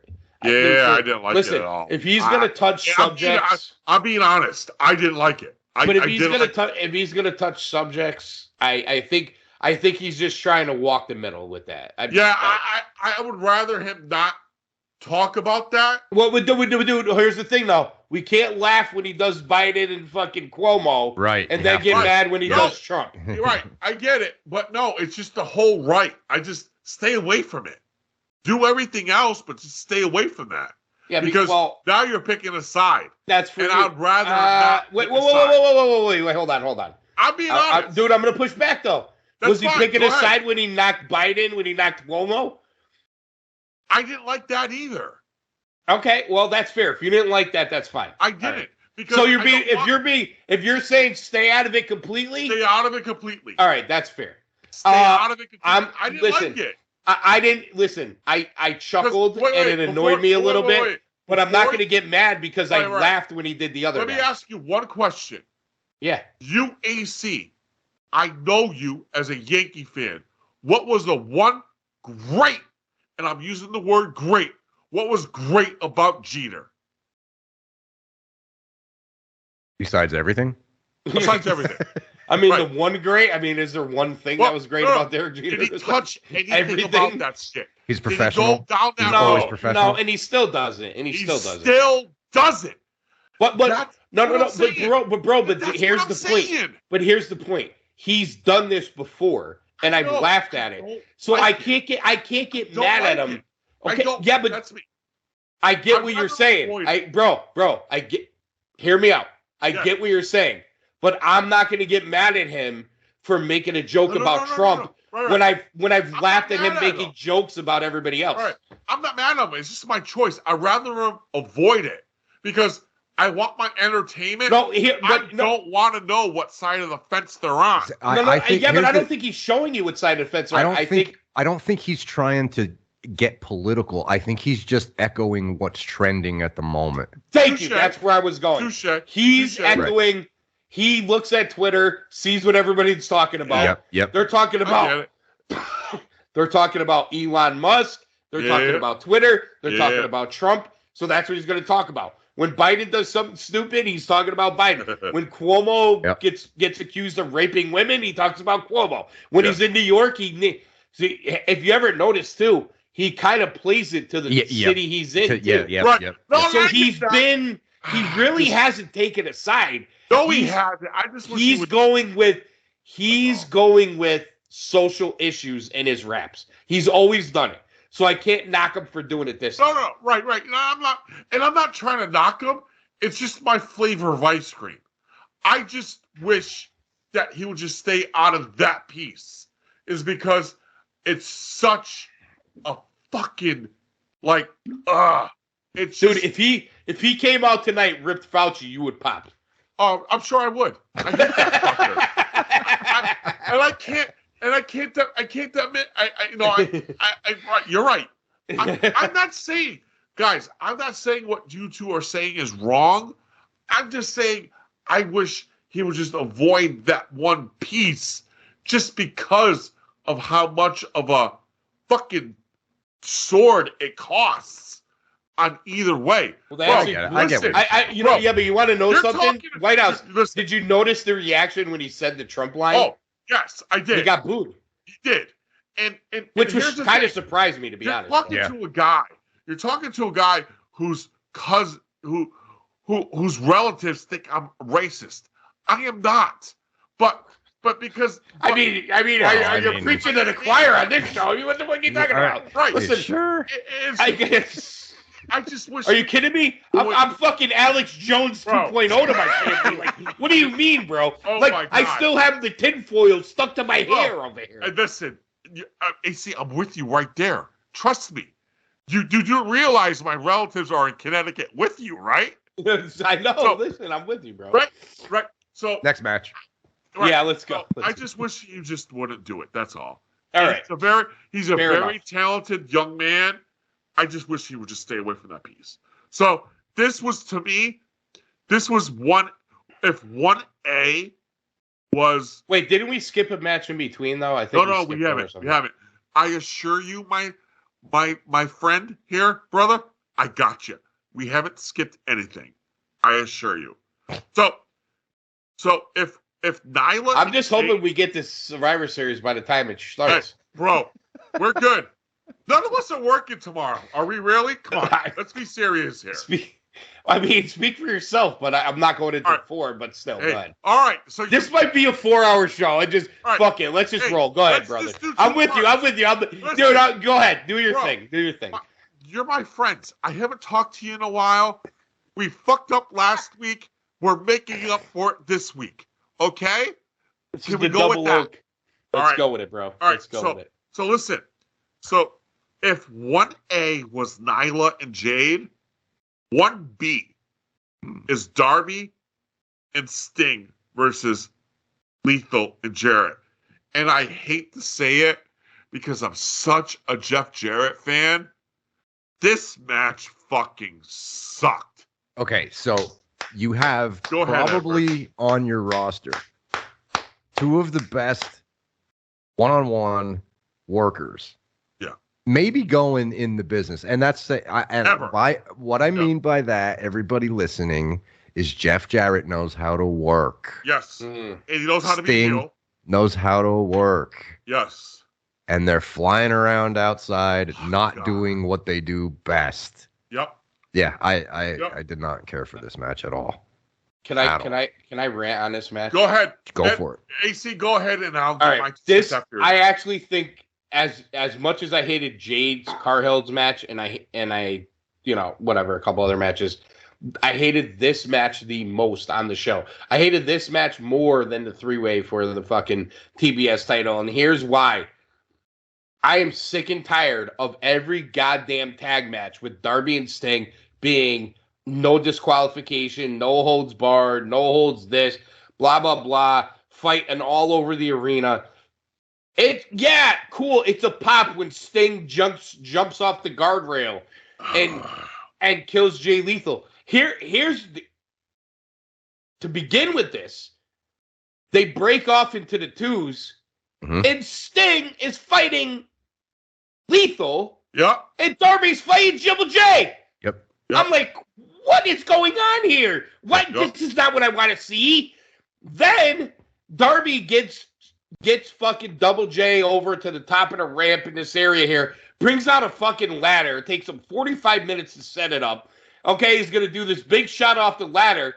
He does the coffin drop, and there's Sano Singh to catch him. Yep. And then he's going to throw him like a rag doll onto the ramp. And then we got to see Sting and Lethal fighting in the crowd. And here's what's going on. Now you have two separate fights going on. Neither one of them are in the ring. If you're in the live crowd, it's very hard to react to what's going on. It's very hard to keep up what's going on when you're watching on TV because you're waiting for them to go back and forth. And the two guys you want to see square off, which they set up perfectly to start the match, by the way, was Sting and Double J. Yep. And what happens? You get Sting, Double J in the ring, and Darby comes in and takes out fucking Double J before Sting does. Yep. This match should have been a regular tag match between the four guys, and you should have had those moments where Sting and Double J went face to face, and Sting bashed his chest and did the woohoo, and the crowd went crazy. Maybe a spot where Double J had the guitar and he was ready to crack it with Sting. There's so many things you could have done here. You could have, as hard as it was to watch the Flair match on his last match because he was so out of it and not able to really wrestle, Sting and Double J both can. So you could have had all those moments. Exactly. But they destroyed that by having this there's run-ins and crazy spots. What about the spot where Sting takes Lethal off the top rope and throws him onto the apron on his back?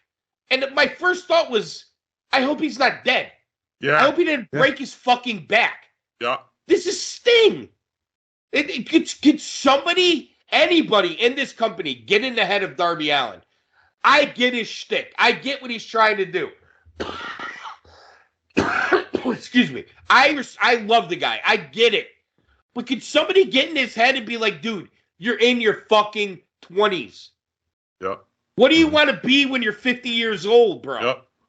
He's not going to be what Sting's doing. And if you're sitting there listening to me, why are you thinking about this stuff watching a wrestling match? Because I care about people, bro. Mm-hmm. Because there's a lot of ways Darby could tell his story in the ring do his stuff, have his big spots.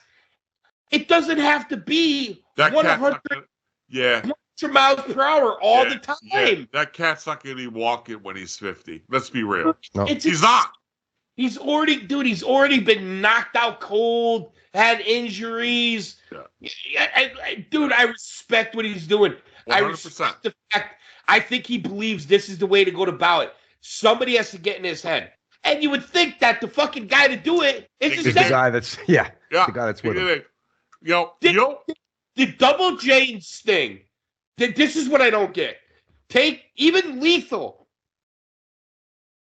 who has mountains of experience. Yeah, he's safe too. The three of them got in a room and decided this was the best match. I think they were overruled, but that's me. I think you're defending them too much. I think they weren't. I think they didn't.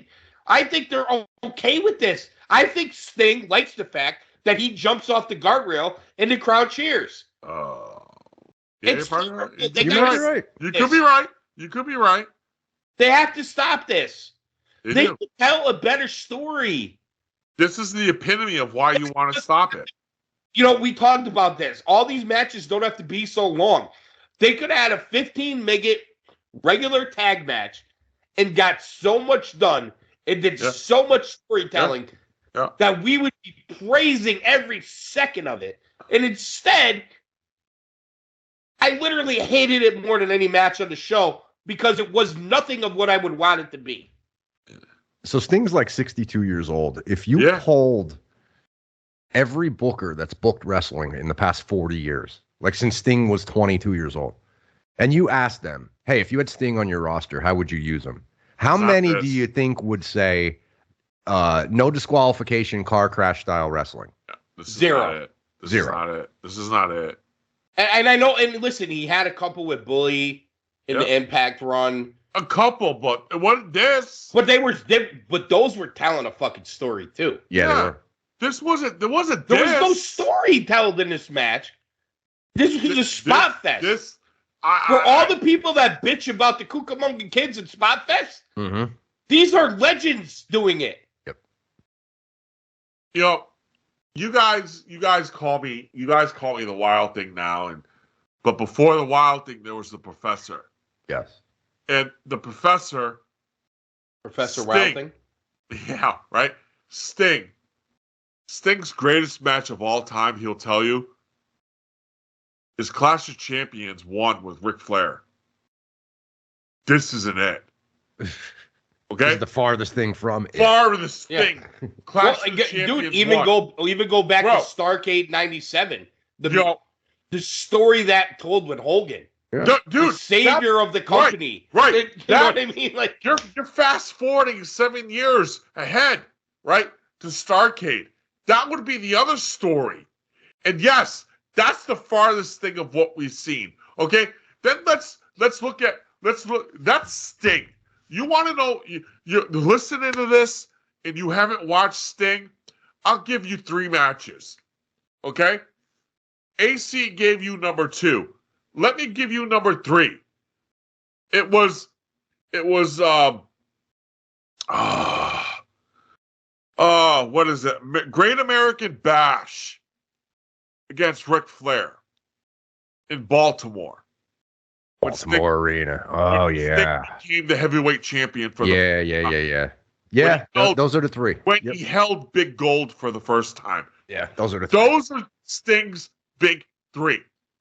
Then you get this. But let's talk about Jarrett. Let's talk about Jarrett for a minute.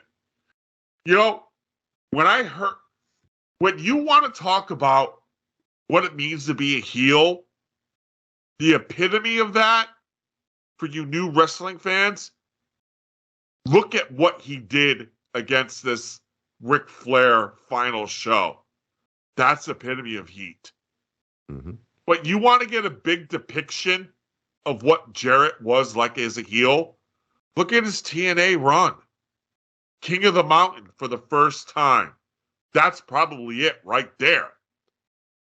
But then he then he became a baby face because Kurt Angle decided to steal his ex-wife. Whatever.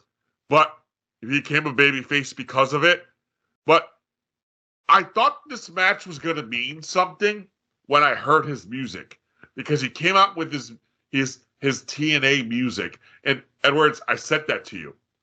You know, I loved that he came out with his TNA music. It wasn't any of this rodeo, whatever bullshit. He came out with his TNA music. But all he was, what I don't like, I hated this match for everything you said, AC, is because Jeff Jarrett was the epitome of what a heel was and is. You want to read, if you're an up-and-coming wrestler and you're listening to this podcast, which I don't know why you would be listening to this podcast, but anyway, if you are, pretty cool. He is the poster child of what a heel is. Just look at his TNA run. He built TNA. Look at his stuff. There was so much shit that was bad about WCW in that late 1999. But he was one of the ones in those late 90s to look at. That slap nuts routine that he uses now, that's where it came from. His feud with Scott Steiner for the WCW title was one of the few things to watch in WCW. Jeff Jarrett, not this AA bullshit that you got from WWE. Jeff Jarrett is a heel.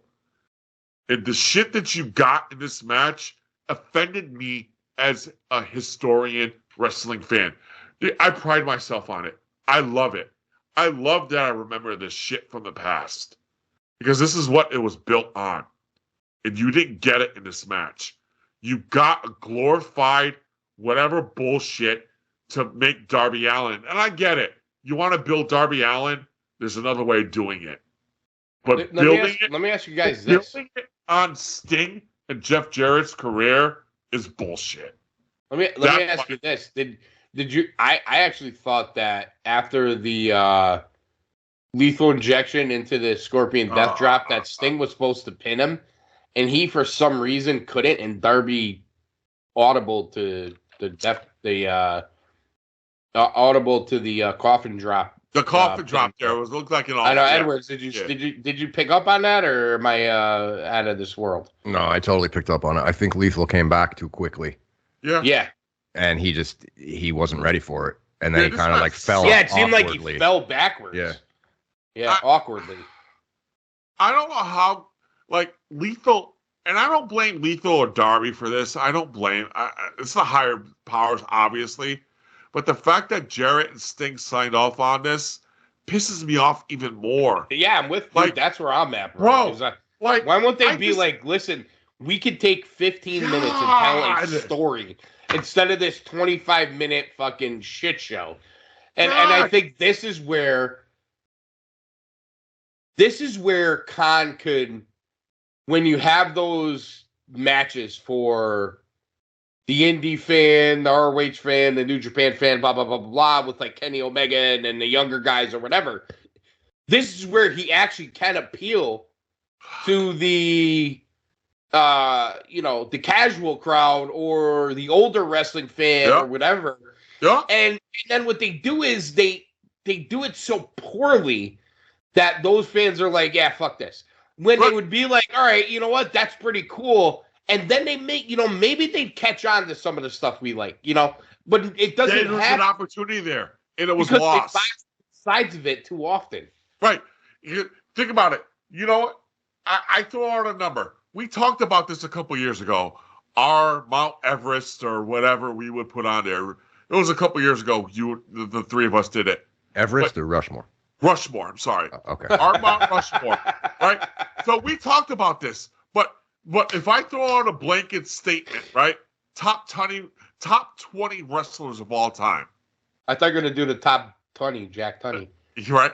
The top 20. Right? And it's funny. As you said Tunney, I thought the same thing when I had that tongue twist. Right? It's so funny that you said that. You know me too well, AC. So the top 20 wrestlers of all time, Jarrett and Sting is in it. And this is the best. Oh yeah, 100%. Khan could come up with. It's just a mind fuck for me because there's so much better than that. And but here's the problem. He's back there in Gorilla smiling about all this shit. I think it's fucking stupid. Sting shouldn't be diving off this. Jarrett is a heel, and he does his Carney heel stuff so fucking well. Let him do it. I wouldn't have mind seeing them tell the story. All of these the things they could have done here to tell a actual in-ring story, and then having Jarrett win. I mean, just to kind of keep it going.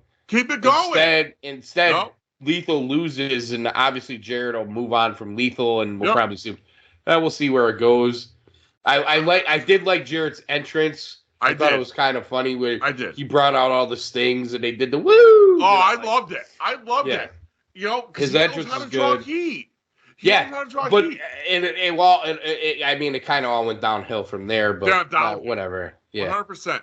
So the next match we get. Let me ask you this one question as we talk about this: the interim women's championship match between Toni Storm, which my God, Juice Robinson's a lucky man. Anyway, I digress.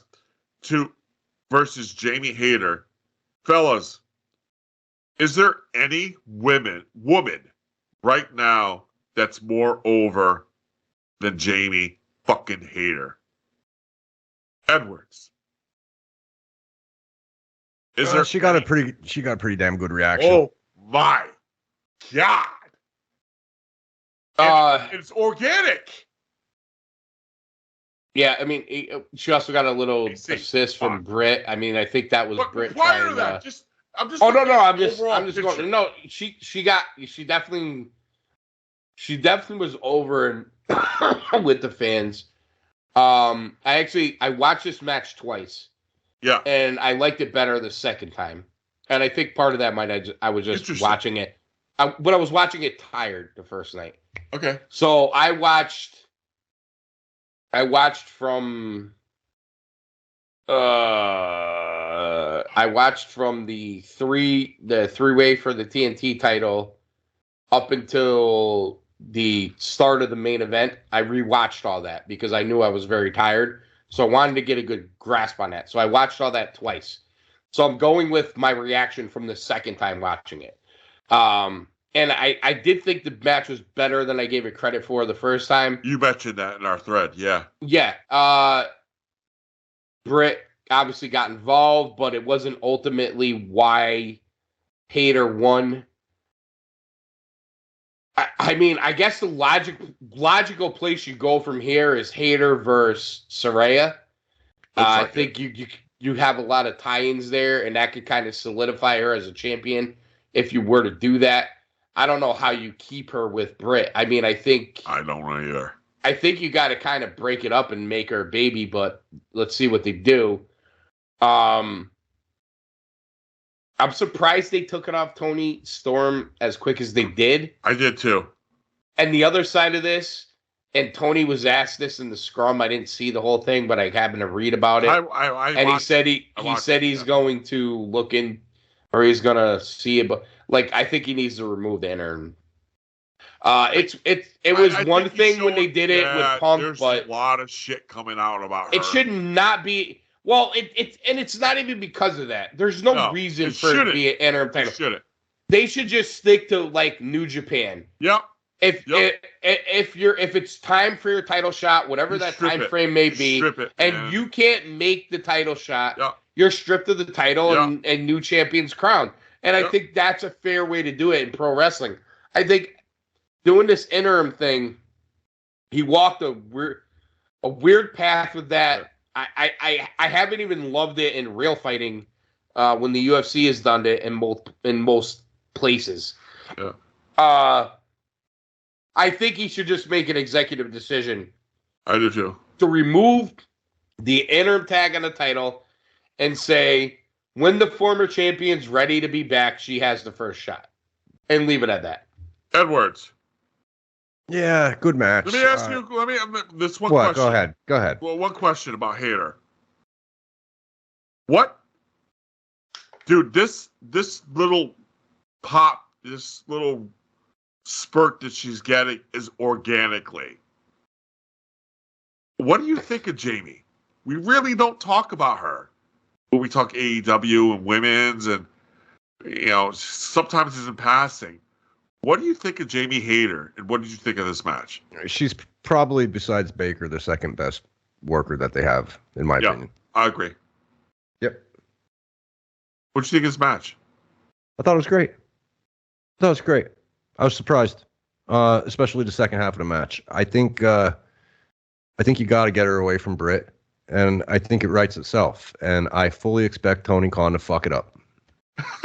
That's where I'm at with this. What? He will. Yeah, I agree with you, bro.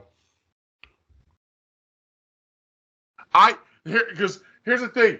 Like, I try to look at past history where Hayter is, like where this organic, dude, she came out of nowhere, man. Like, I look at the 90s with WWE when the women's really started taking off. Trish, Lita, and I look at all that run after that. Dude, Hayter, if you look at it, and I'm not trying to be cliche, Hayter is different from all of them. All of them. Dude, she got started on Dark. Like, she got started on the bottom, and she's worked her way up to where she is right now. It's pretty impressive. Like, I'm not the biggest hater. I'm just looking at it from the perspective of what I'm watching. She came from the bottom on her way up. So it's pretty fucking impressive. I thought it was a good match. I thought Tony was a little stiff. I thought Hayter was definitely stiff. Was this another broken nose scenario though? Yes, broke Tony's nose. Yeah. And it's the point where I got Jackson. This is where I lost him after this match because I still owe him the last two. He's trying to collect tonight before our podcast. So tomorrow morning I'll be watching the next two matches that we talk about tomorrow with Jackson. With the tag title and the big title, yeah. So this was the last match of the night. He looked at me. He goes, "Daddy, Tony, I think," and seriously, shit, Daddy. Did she break Tony Storm's nose because she's bleeding? I didn't even see it till he pointed it out. I'm like, "Whoa, Jackson! Yeah, I think it looks like she broke her nose." Yeah, this is happening a lot with them. They're stiff, man. I think they're. I don't know if Reckless heard. I think Hollywood has said this a lot over the years. They have to slow down a little bit. Yeah. He has. You don't see this happening in any other company. Yeah, like you see it once in a while, but my God, AEW, how many girls? What is it, the fifth? Hollywood, what about what Triple H was talking about just a couple months ago? Just thinking about, is it worth it? And you wonder if that's literally what they should be saying to these people. Is it worth it? Mm-hmm. Go back to Lethal with, with Sting. Was that spot worth it? Now, he seems to have come out of it fine, but is it worth it? I don't know. I mean, my personal opinion is no, but I'm not out there. It's funny, AC. I was telling you a story where Edwards doesn't like to chime in during a match, but when I was just texting him because I didn't want to spoil anything for you, this was the one time throughout this card he sent me something mid card, and it was fucking again. Yeah. With the broken nose. Right there, the broken nose. Yeah. And I'm like, God damn. Baker had two. I think Baker had two. Ruby's out with a broken nose, and this is the fourth. There's probably some I'm missing. Yeah, ones we aren't even thinking about. Statlander's been hurt, multiple times. 2 years. Yeah. Hey, listen, if you look at the slew of injuries they've been through, Kyle O'Reilly, Adam Cole. Yeah, Thunder Rosa is out. Thunder Rosa. Omega missed almost a year. I mean, just go down the fucking list. Slow down, bro. Yeah. Slow down. That's what he said. Like, again, fucking slow down. What at Ray Phoenix that time? Yep. Yeah. You know, we could just, you could go through the list here. List, man. Yeah, it is a laundry list. And and I guess from the WWE side, they're gonna push back and say Cody, but I mean, listen, Cody, that was him working out, not fluke, even in the match. Yeah, he had a fluke injury working out, and decided to wrestle his match before he went out. And listen, Hangman, just something totally Hangman. Yeah. Hangman's still out, right? I mean, Hangman. I mean, he's still out. He's still out. I mean, take your time. Yeah, take your time, Paige. Take your time. Coming back. No, please don't get me wrong. I mean, listen, he already has, right? Like, you got NFL quarterbacks that get knocked out on Thursday and they play again on Monday. But I mean, Hangman Page needs a month. But I'm not that I'm knocking him. Listen, we digress. No, listen. Head injuries, neck injuries, things like that. Proceed with caution in all sports. That's my opinion, but whatever. On to the next match. So, if I were to ask you guys, obviously the next match we're talking about in the process of elimination is the Acclaim versus Swerve and Lee. Let me ask you, if you had to rate the three, because they did a trilogy, AC, rate the matches 1 through 3, chronological order. What was your favorite to your least favorite of this trilogy? Just curious. Right. And Edwards, you're next. I'd probably go 1, 2, 3 in order. 1 being my favorite, even though the Acclaim lost. Right. I thought it was the best match. Yep. And then 2, when they won the titles, was fun. It went Grand from Slam. the beginning, and it went downhill since. This one wasn't terrible, but this match was more about the breakup than it was about title match. Yeah, I agree. I was hoping you guys were going to say, you're the same, Edwards? Yep, 1, 2, 3. 1, 2, 3, right in order. I think they just did a trilogy just to do a trilogy here. But the one thing that stood out in this match with the Acclaimed and Swerve and Lee. Well, this match was about breaking up Lee and Swerve. Swerve is such a fucking good heel, man. Oh, he's great. I think he should be the top heel in the company, to be honest with you. Along with MJF. Yeah, he could be. Oh, my The one thing I didn't like about this, though, is the weapon involved. Yeah. It was the same ending as the Lucha Brothers. Yeah. Yeah. You know what I mean? The only difference is they used it and they didn't use it. But right. But herein lies the problem with which we've always talked about with AEW. Are these guys watching what other people are doing? I don't think they are. And they're not talking to each other either. Yeah, there's the lack of communication between creative, the lack of understanding what other people are doing on the show. Mm-hmm. I think it's a major problem. Yeah, because that's what it comes down to. Right, yeah, you hit it there, bro. You hit it there. Right, because if I'm Khan, I'm talking to who was the agent in the trios match, and who was the agent in the tag team match, and I'm gonna ask the two of those fucktards, why are you two doing the same finish, dumbasses? Mm-hmm. That's the other thing I would have done here was I would not have had Billy Gunn come out at all during the match. At all. I would have had him come out after the match and celebrate with. Exactly. Mm-hmm. Although I don't even love the fact that he's with them. Right. It would have made sense for him to come out and celebrate. And I thought the commentators, because him trying to fight with his two fingers taped up is fucking stupid. Stupid. Just stupid. And they painted the pit. They painted it perfect. When I don't know who said it was, well, Billy's not going to be out here because he doesn't want to feel involved because of Swerve. They've already established it. Yes. Yeah. Right? So they already established it. I'm like, okay. Let me ask you guys a question though. Did Billy Gunn refuse to do commentary because he's like the only valet / manager that doesn't do commentary? Yeah, yeah, he must be. He must be just refusing. It's funny. We'll get into that one too. I'll tell you what, though. I hope it's. We better not. Those guys better not disappear, because one of two things needs to happen tonight, Wednesday night.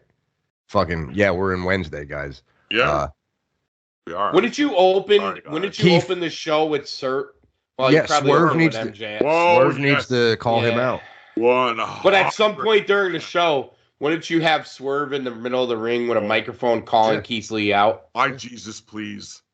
And then doesn't that have to be settled before Swerve moves on and Yes. Lee moves on? Yep. I mean, that's the right thing to want do. to see Swerve as a heel. Yep. I loved every minute of that. That's Well, the I mean, only he's thing I honestly loved been about a heel that. for 2 months. They just Right. That's the refuse only thing to I accept love. that he Oh is. my God, I love.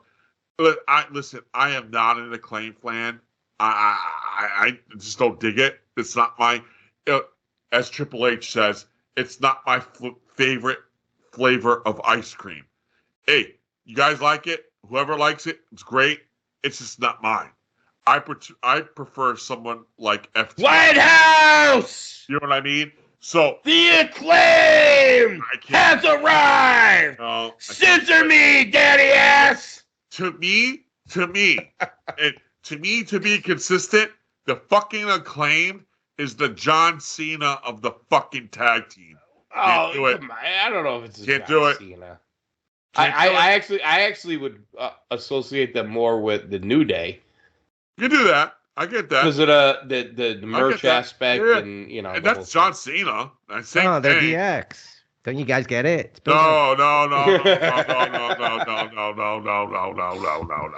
Oh, the scissor me is like the crotch chop. It's Yeah. Yeah. I like where you're Good going, Wayne. I try. like you're going, Edwards. Yeah. The talent's just not there for that, Daddy-O. No.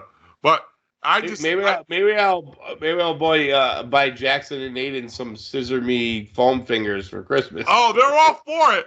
I had to see Jackson the whole fucking match. He loved every fucking minute of it. You know what I mean? It's just not my cup of tea. So he's all scissor me, Daddy-O. Scissor me, Daddy. Hey, it will keep me out of trouble with Andrea, because when I buy them action figures, she yells at me. They have enough figures. Oh no, they still fucking play with all of them. My God. Right now, Jackson's on a Cody. He has a Cody, but he also has. Does that I'm Cody sorry. have hands or? Yeah, he does. We got another one. But Edwards, I'm sorry to bring this up, but Jackson got his hands on a Hangman Adam Page. And the only reason Hope he jobs him out. Hang on. Yeah, I know. The only Does he have reason- butterflies on his pants? I hate the fucking figure. I really do. But the only reason why he wanted it and he got it for his birthday, it was because the action figure had the AEW title on it. So Okay. action figure he got was with the Adam Page with the AEW title. He wanted the That's AEW. acceptable. So I paid $20. I feel like he had that belt, title. didn't he? I think He had did. that belt. He just wanted another one. Oh, okay. He wanted another one. So I really cringe. And so right now I'm talking into him because Aiden, the youngest, he's the big Drew McIntyre guy. So right now I'm trying to convince Jackson Drew McIntyre beats Adam Page's ass for the title. So that's what we're working on right now in the house. But no, the boys still play with their. He would chop the horns off his Oh. Tesla. Yeah. So I'm really trying to talk him into it, but it's not really working because Daddy, Paige is friends with Nick and Matt, young bucks. So he's all still for that. He's 8. I can't really talk him into the whole bucks are freaking snowflakes and all that shit. I can't get there yet. Cook among the kids. Right. And the fucking kids met Nick and Matt. So he's all for Nick and Matt right now. And he saw. I mean, honestly, I could see why wouldn't the kids be though? You know what I mean? Like he loves Nick and Matt, and the fact that Kenny came back and now he wants to watch. And I showed him the video of Kenny. I mean, can I ask you one question though? How are right. That's how are you gonna right now? How are you gonna feel when he's cheering for Okada over Switchblade? I don't know he's gonna do that because he's Bullet Club loyal. Okay, I'm hoping but he's been, dude. Jackson loves he Okada. Likes Okada. Yes, he likes Okada. Rainmaker. He loves the Rainmaker. Bullet Club loves Rainmaker. You saw that. You fucking had it on many times. Listen, many times. Uncle AC and I took Jackson to the AEW in DC the first night. And that little shit, 5 years old, was wearing a Rainmaker Okada shirt at there. So, yes, but I'm hoping he loves Bullet Club. I'm hoping that he will go on the side of Bullet Club when he watches Wrestle Kingdom the next day. My old 46-old ass will be up 3 o'clock in the morning to watch that. You're old. I am. You're fucking old. I am. But dude, I cannot wait for this Wrestle Kingdom because I think, dude, we went down a rabbit trail. Holy shit. But well, hey, listen. One more match. We're ready. This is what Hollywood's been waiting for. Yeah, the main event. The main event. I cannot wait. And I'm not saying this to be a dick. I'm being sincere when I say this. I cannot wait to hear what you were chiming in and giving us a little taste of this. Main event, MJF Moxley. And I must say, boys, the right guy won because let's be honest. I don't give a fuck that this douchebag Moxley's a 3-time champ. He's done shit for ratings. He's done shit for merch. And all he does is fucking talk. And his shit in the ring sucks. MJF was the right guy to win, regardless of how we got here. We got here. And the fact that this old fuck called it right. And I'm patting myself on the back here for 5 seconds. Take a victory lap. Boys. Take your victory lap and then kick it to fucking Hollywood. I will. Hollywood has a lot of thoughts on it. I said, boys, I got a thought I want to chime in on you. All right? I said, what if we get Regal turning on Mox to help MJF win? All right? You, Mr. AC, my buddy, my brother, poo-pooed it. I didn't hear too much from Edwards, but you, my friend, poo-pooed it. Edwards. Yes. MJF. AEW champion. Is it the right move? I would have called an audible. And okay. AC and I mentioned this during the week. Right. I don't know if it was with you or private, but it was private, but you let me in on after the fact. Okay. But digress, please. Let me hear this. I want to hear this. Okay, so I'm thinking that they have a problem with putting the strap on MJF. And my whole thing with him, I've had an issue with him and I couldn't put my finger on it, and I think I figured it out. It was the second time that I watched his bit in the scrum part after the show. I don't believe him. He's a good actor. I agree with that. Okay. There's a difference between him and a guy like CM Punk. There's a difference between him and a guy like Bully Ray. Okay. So for example, let me there's a couple layers here. Right. The Bully Ray storyline, past 4 weeks for Impact. They've been saying, you can't trust Bully Ray. Can Bully Ray be trusted? Bully Ray, we can't trust you. Bully Ray, And he said the whole time, I'm going to come at you, and I am going to cash this in front of you. In front of your face. And you will see me coming. Yep. Here's the difference, though. After Josh's match, he came down and he said what he was going to do. And then he beat the shit out of him. And then he grabbed his wife and nearly abused her like a fucking domestic violence fucking fantastic angle. And he said, I didn't tell you I wasn't going to do this, did I? That's the difference between him and MJF. And that's what I put my finger on after seeing Bully Ray and then thinking about all the bashing of CM Punk. Yeah. MJF isn't that guy. This is what they did with MJF. They took him. He was getting a reaction from the crowd. They tried to get him booed. They had him pushing Tony Schiavone down on the ramp. Yeah. Okay. Next week, he's getting cheered. Okay, what are we going to do about this? We're going to do an elaborate story where he comes in, which doesn't make sense, by the way. He comes in his devil mask. Yeah. Stokely Hathaway grabs the chip. With Rolling Stones, that song, which was great. Yep. Hands him the chip. Okay. Yep. He cashes in. Then he pretends to turn face. He pretends to turn face. Right. But I got a counter. Wait. That point I have a counter to, but we'll get to that. Okay. To turn heel. Yep. To stick a middle finger up at all the fans that bought his shit, quote unquote. Right. Okay. Regal comes out. And media. Right. Regal comes out just to solidify that he's a heel. Yeah. Okay. Now they told the story between him and Regal. Whatever the Blackpool Combat Club did to piss off Regal, we're never going to know because that's going to be a story hole they're just going to leave wide open. But that's different. That's on Khan. That's not more on MJF. MJF. I think you're making too many excuses right now. MJF. I'll get to that in a second. I think they're going to have a problem with him. I think you're right. I don't agree. I don't disagree with that.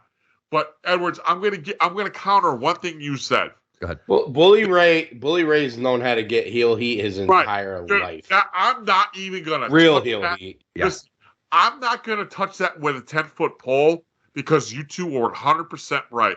What I'm gonna touch on is the MJF character pretended to be babyface but actually heel. Edwards.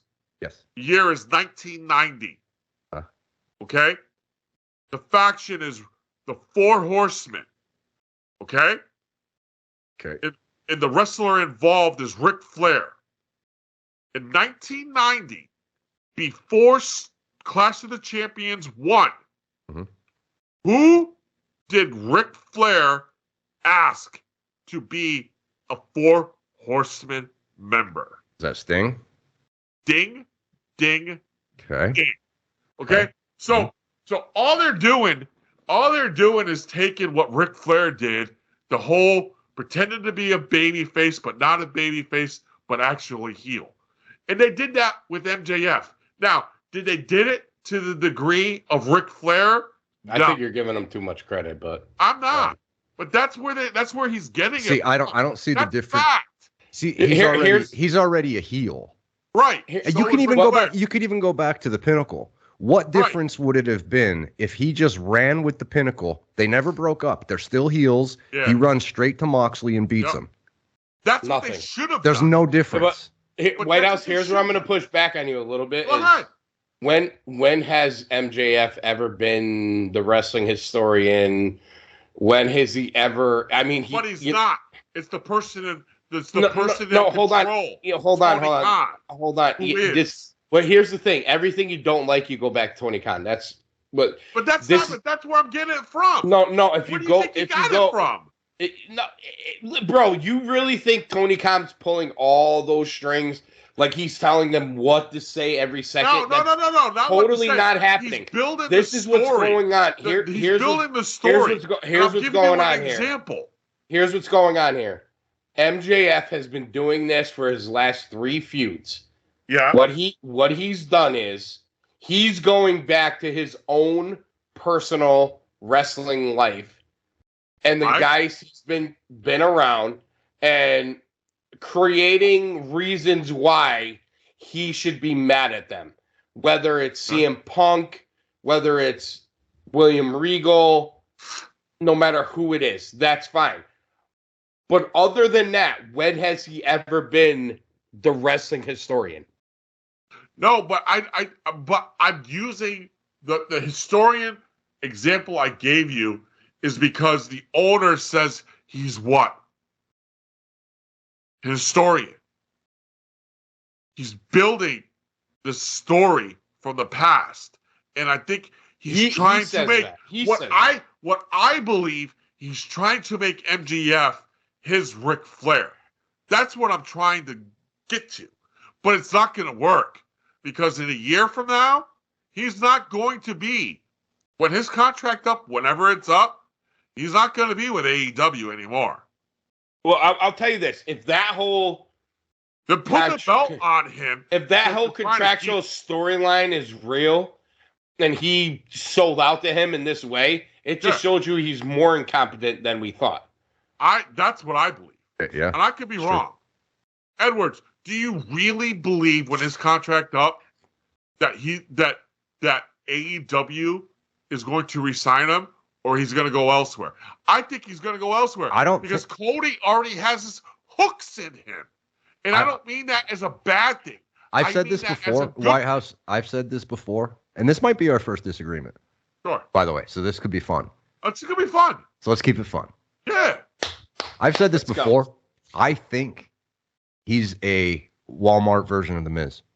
And by that, by that I mean if Miz was working in AEW and he can say fuck at a press conference and fuck you and you all fucking bought it, he'd be a better version. Miz would be. So just that said alone, I don't know if Triple H looks at MJF and sees what Tony sees.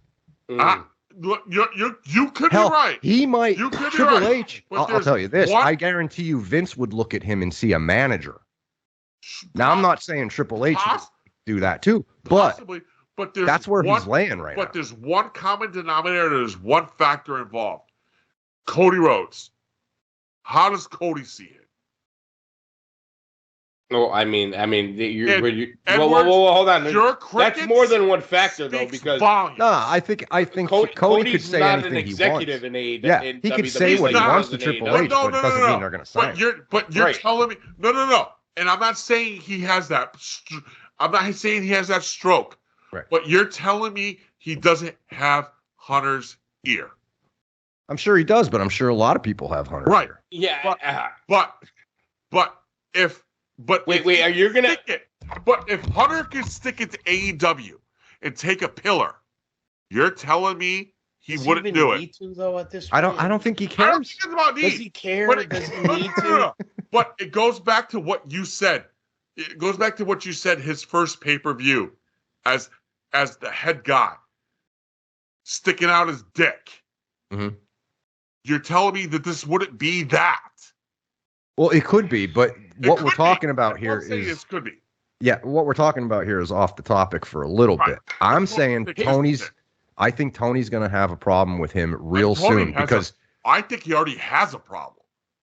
He's had a problem with MJF because here's the problem with MJF. MJF is you already enabled him by putting the title on him.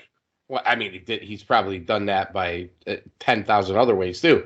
MJF's a fucking asshole. He wants to be a fucking asshole. So they let him be a fucking asshole. He's good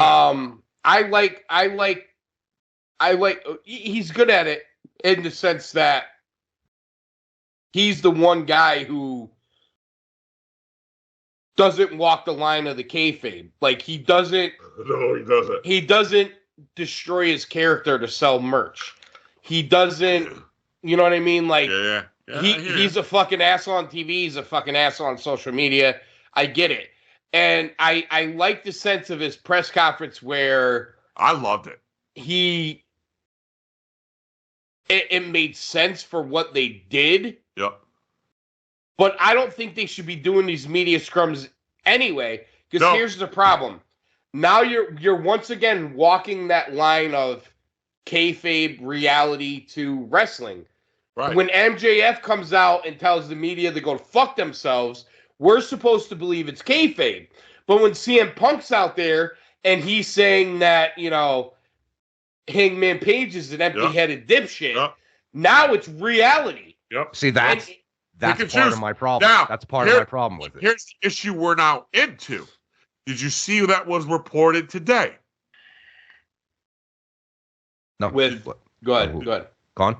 WWE reported today that they're going to be doing their version, I don't know what they're calling it, after SummerSlam, their version of the scrum.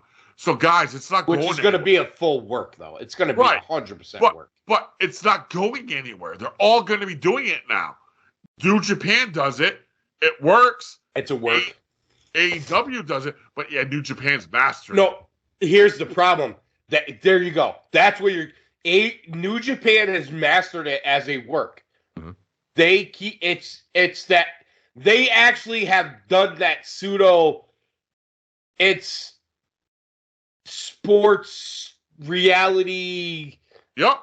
Entertainment 100%. all mixed into They one. mastered The it. problem with the AEW scrum is, from one question to the other, it's Jesus. kayfabe, reality, work. Every single question is something different. Something and every different. single person that sits next to Tony Khan when he's there is on a different level. When CM Punk was sitting next to him, he was speaking truth.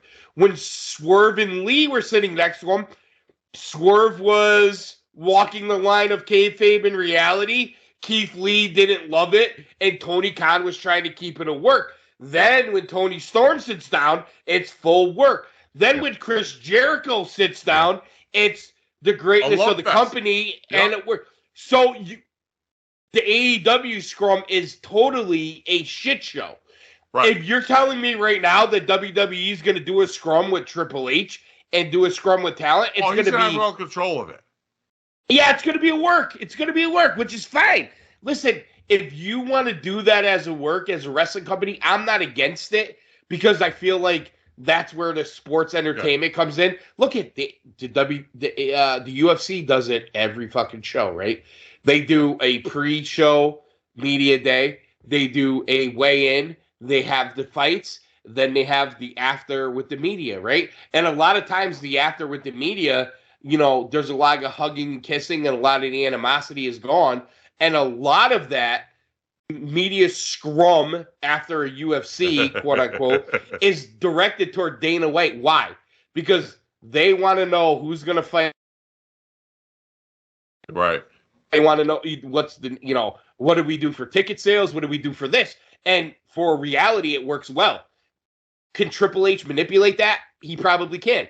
New Japan does it well, like you said. The problem is Tony doesn't do it well, because Tony walked into that whole thing the last time with zero plan, and CM Punk blew up his fucking world. And I got to be honest with you. He agreed with it. Yeah, well, I mean, because he shook his head, but he didn't say anything. And then he came back and said that wasn't what he meant. He didn't know what he was going to say. He didn't know how to stop him. He was thinking about Swerve and Lee coming in. Yeah, he's making excuses because he's a pussy, bro. Let's be honest. That's the reason, because he's a pussy. CM Punk was blowing up his whole company, and he's too much of a coward to step in and be like, whoa, we're not going to do this tonight. And he let him do it. Would Dana White let one of his fighters do that? No. Would Vince McMahon let one of his athletes do that? No. Would Triple H let anybody do it? No. Would New Japan? Nobody would let him do it. So, but here's the point. If you do, one of the dynamics of that scrum that I think is lost because of the Punk thing was Swerve and Lee. I found that one fascinating. Because it walked the line of tale of two different stories. Yeah, like it was like neither one of the three was on the same page. Oh, right. Khan is doing kayfabe. Swerve is doing I'm annoyed, but I'm going to try to stay in character. And Lee is like, fuck both of you.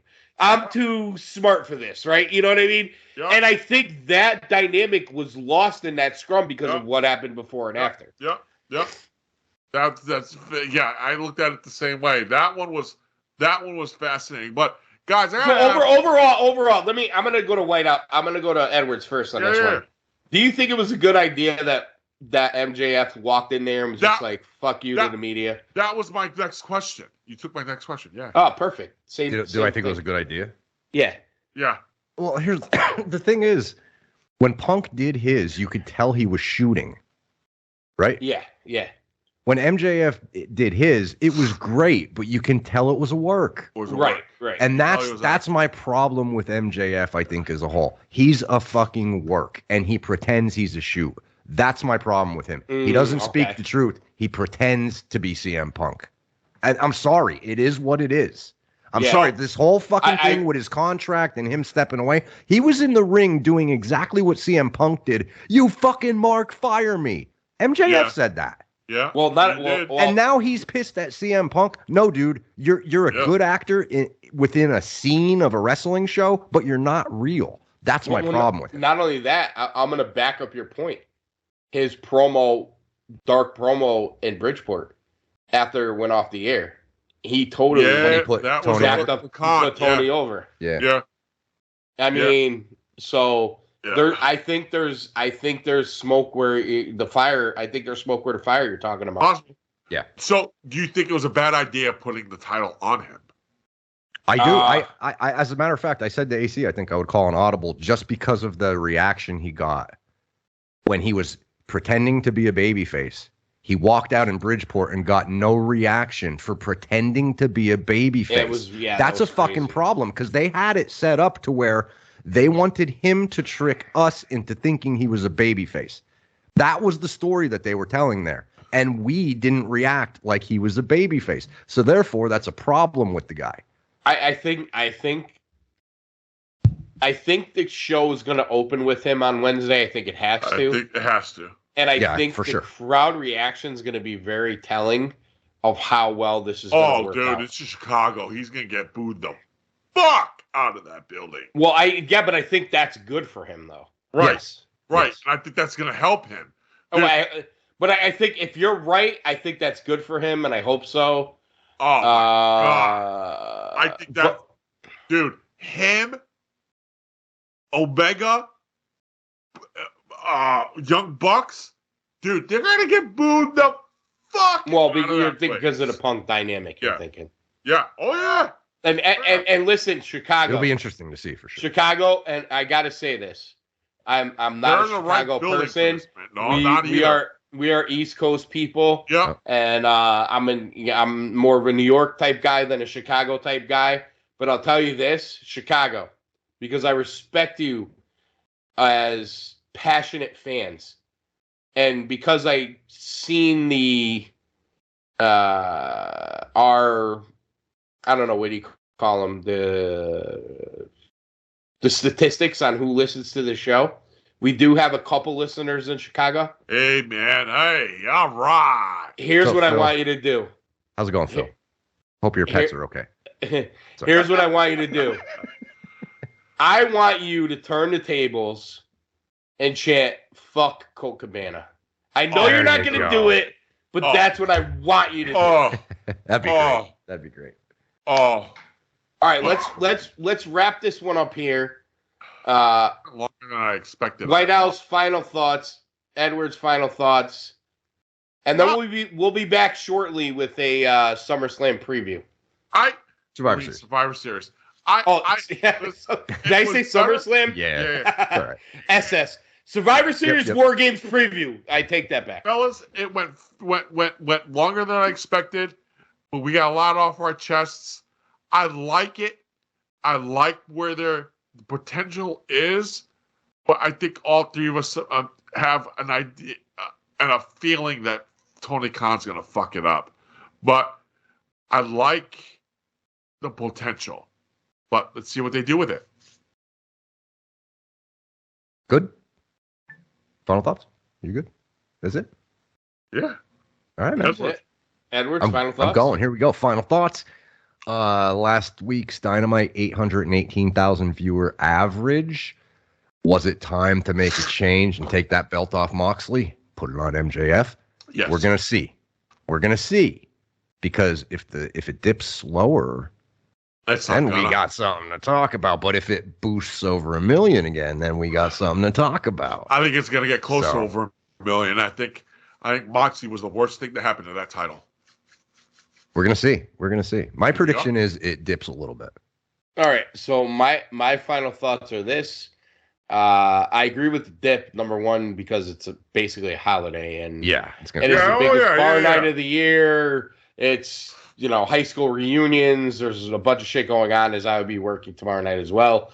I'm gonna do an executive decision on the air here because it's a holiday weekend and we ran extra long with the AEW talk. we're probably not going to give you a SummerSlam. I did it again. A Survivor Series preview. We're probably not going to get to it. Let's be real.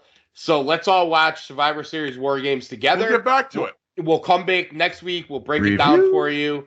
And then we'll get into the Josh Alexander Bully Ray, and we'll get into the New Japan stuff. The Wrestle Kingdom stuff is months out, so we can get there.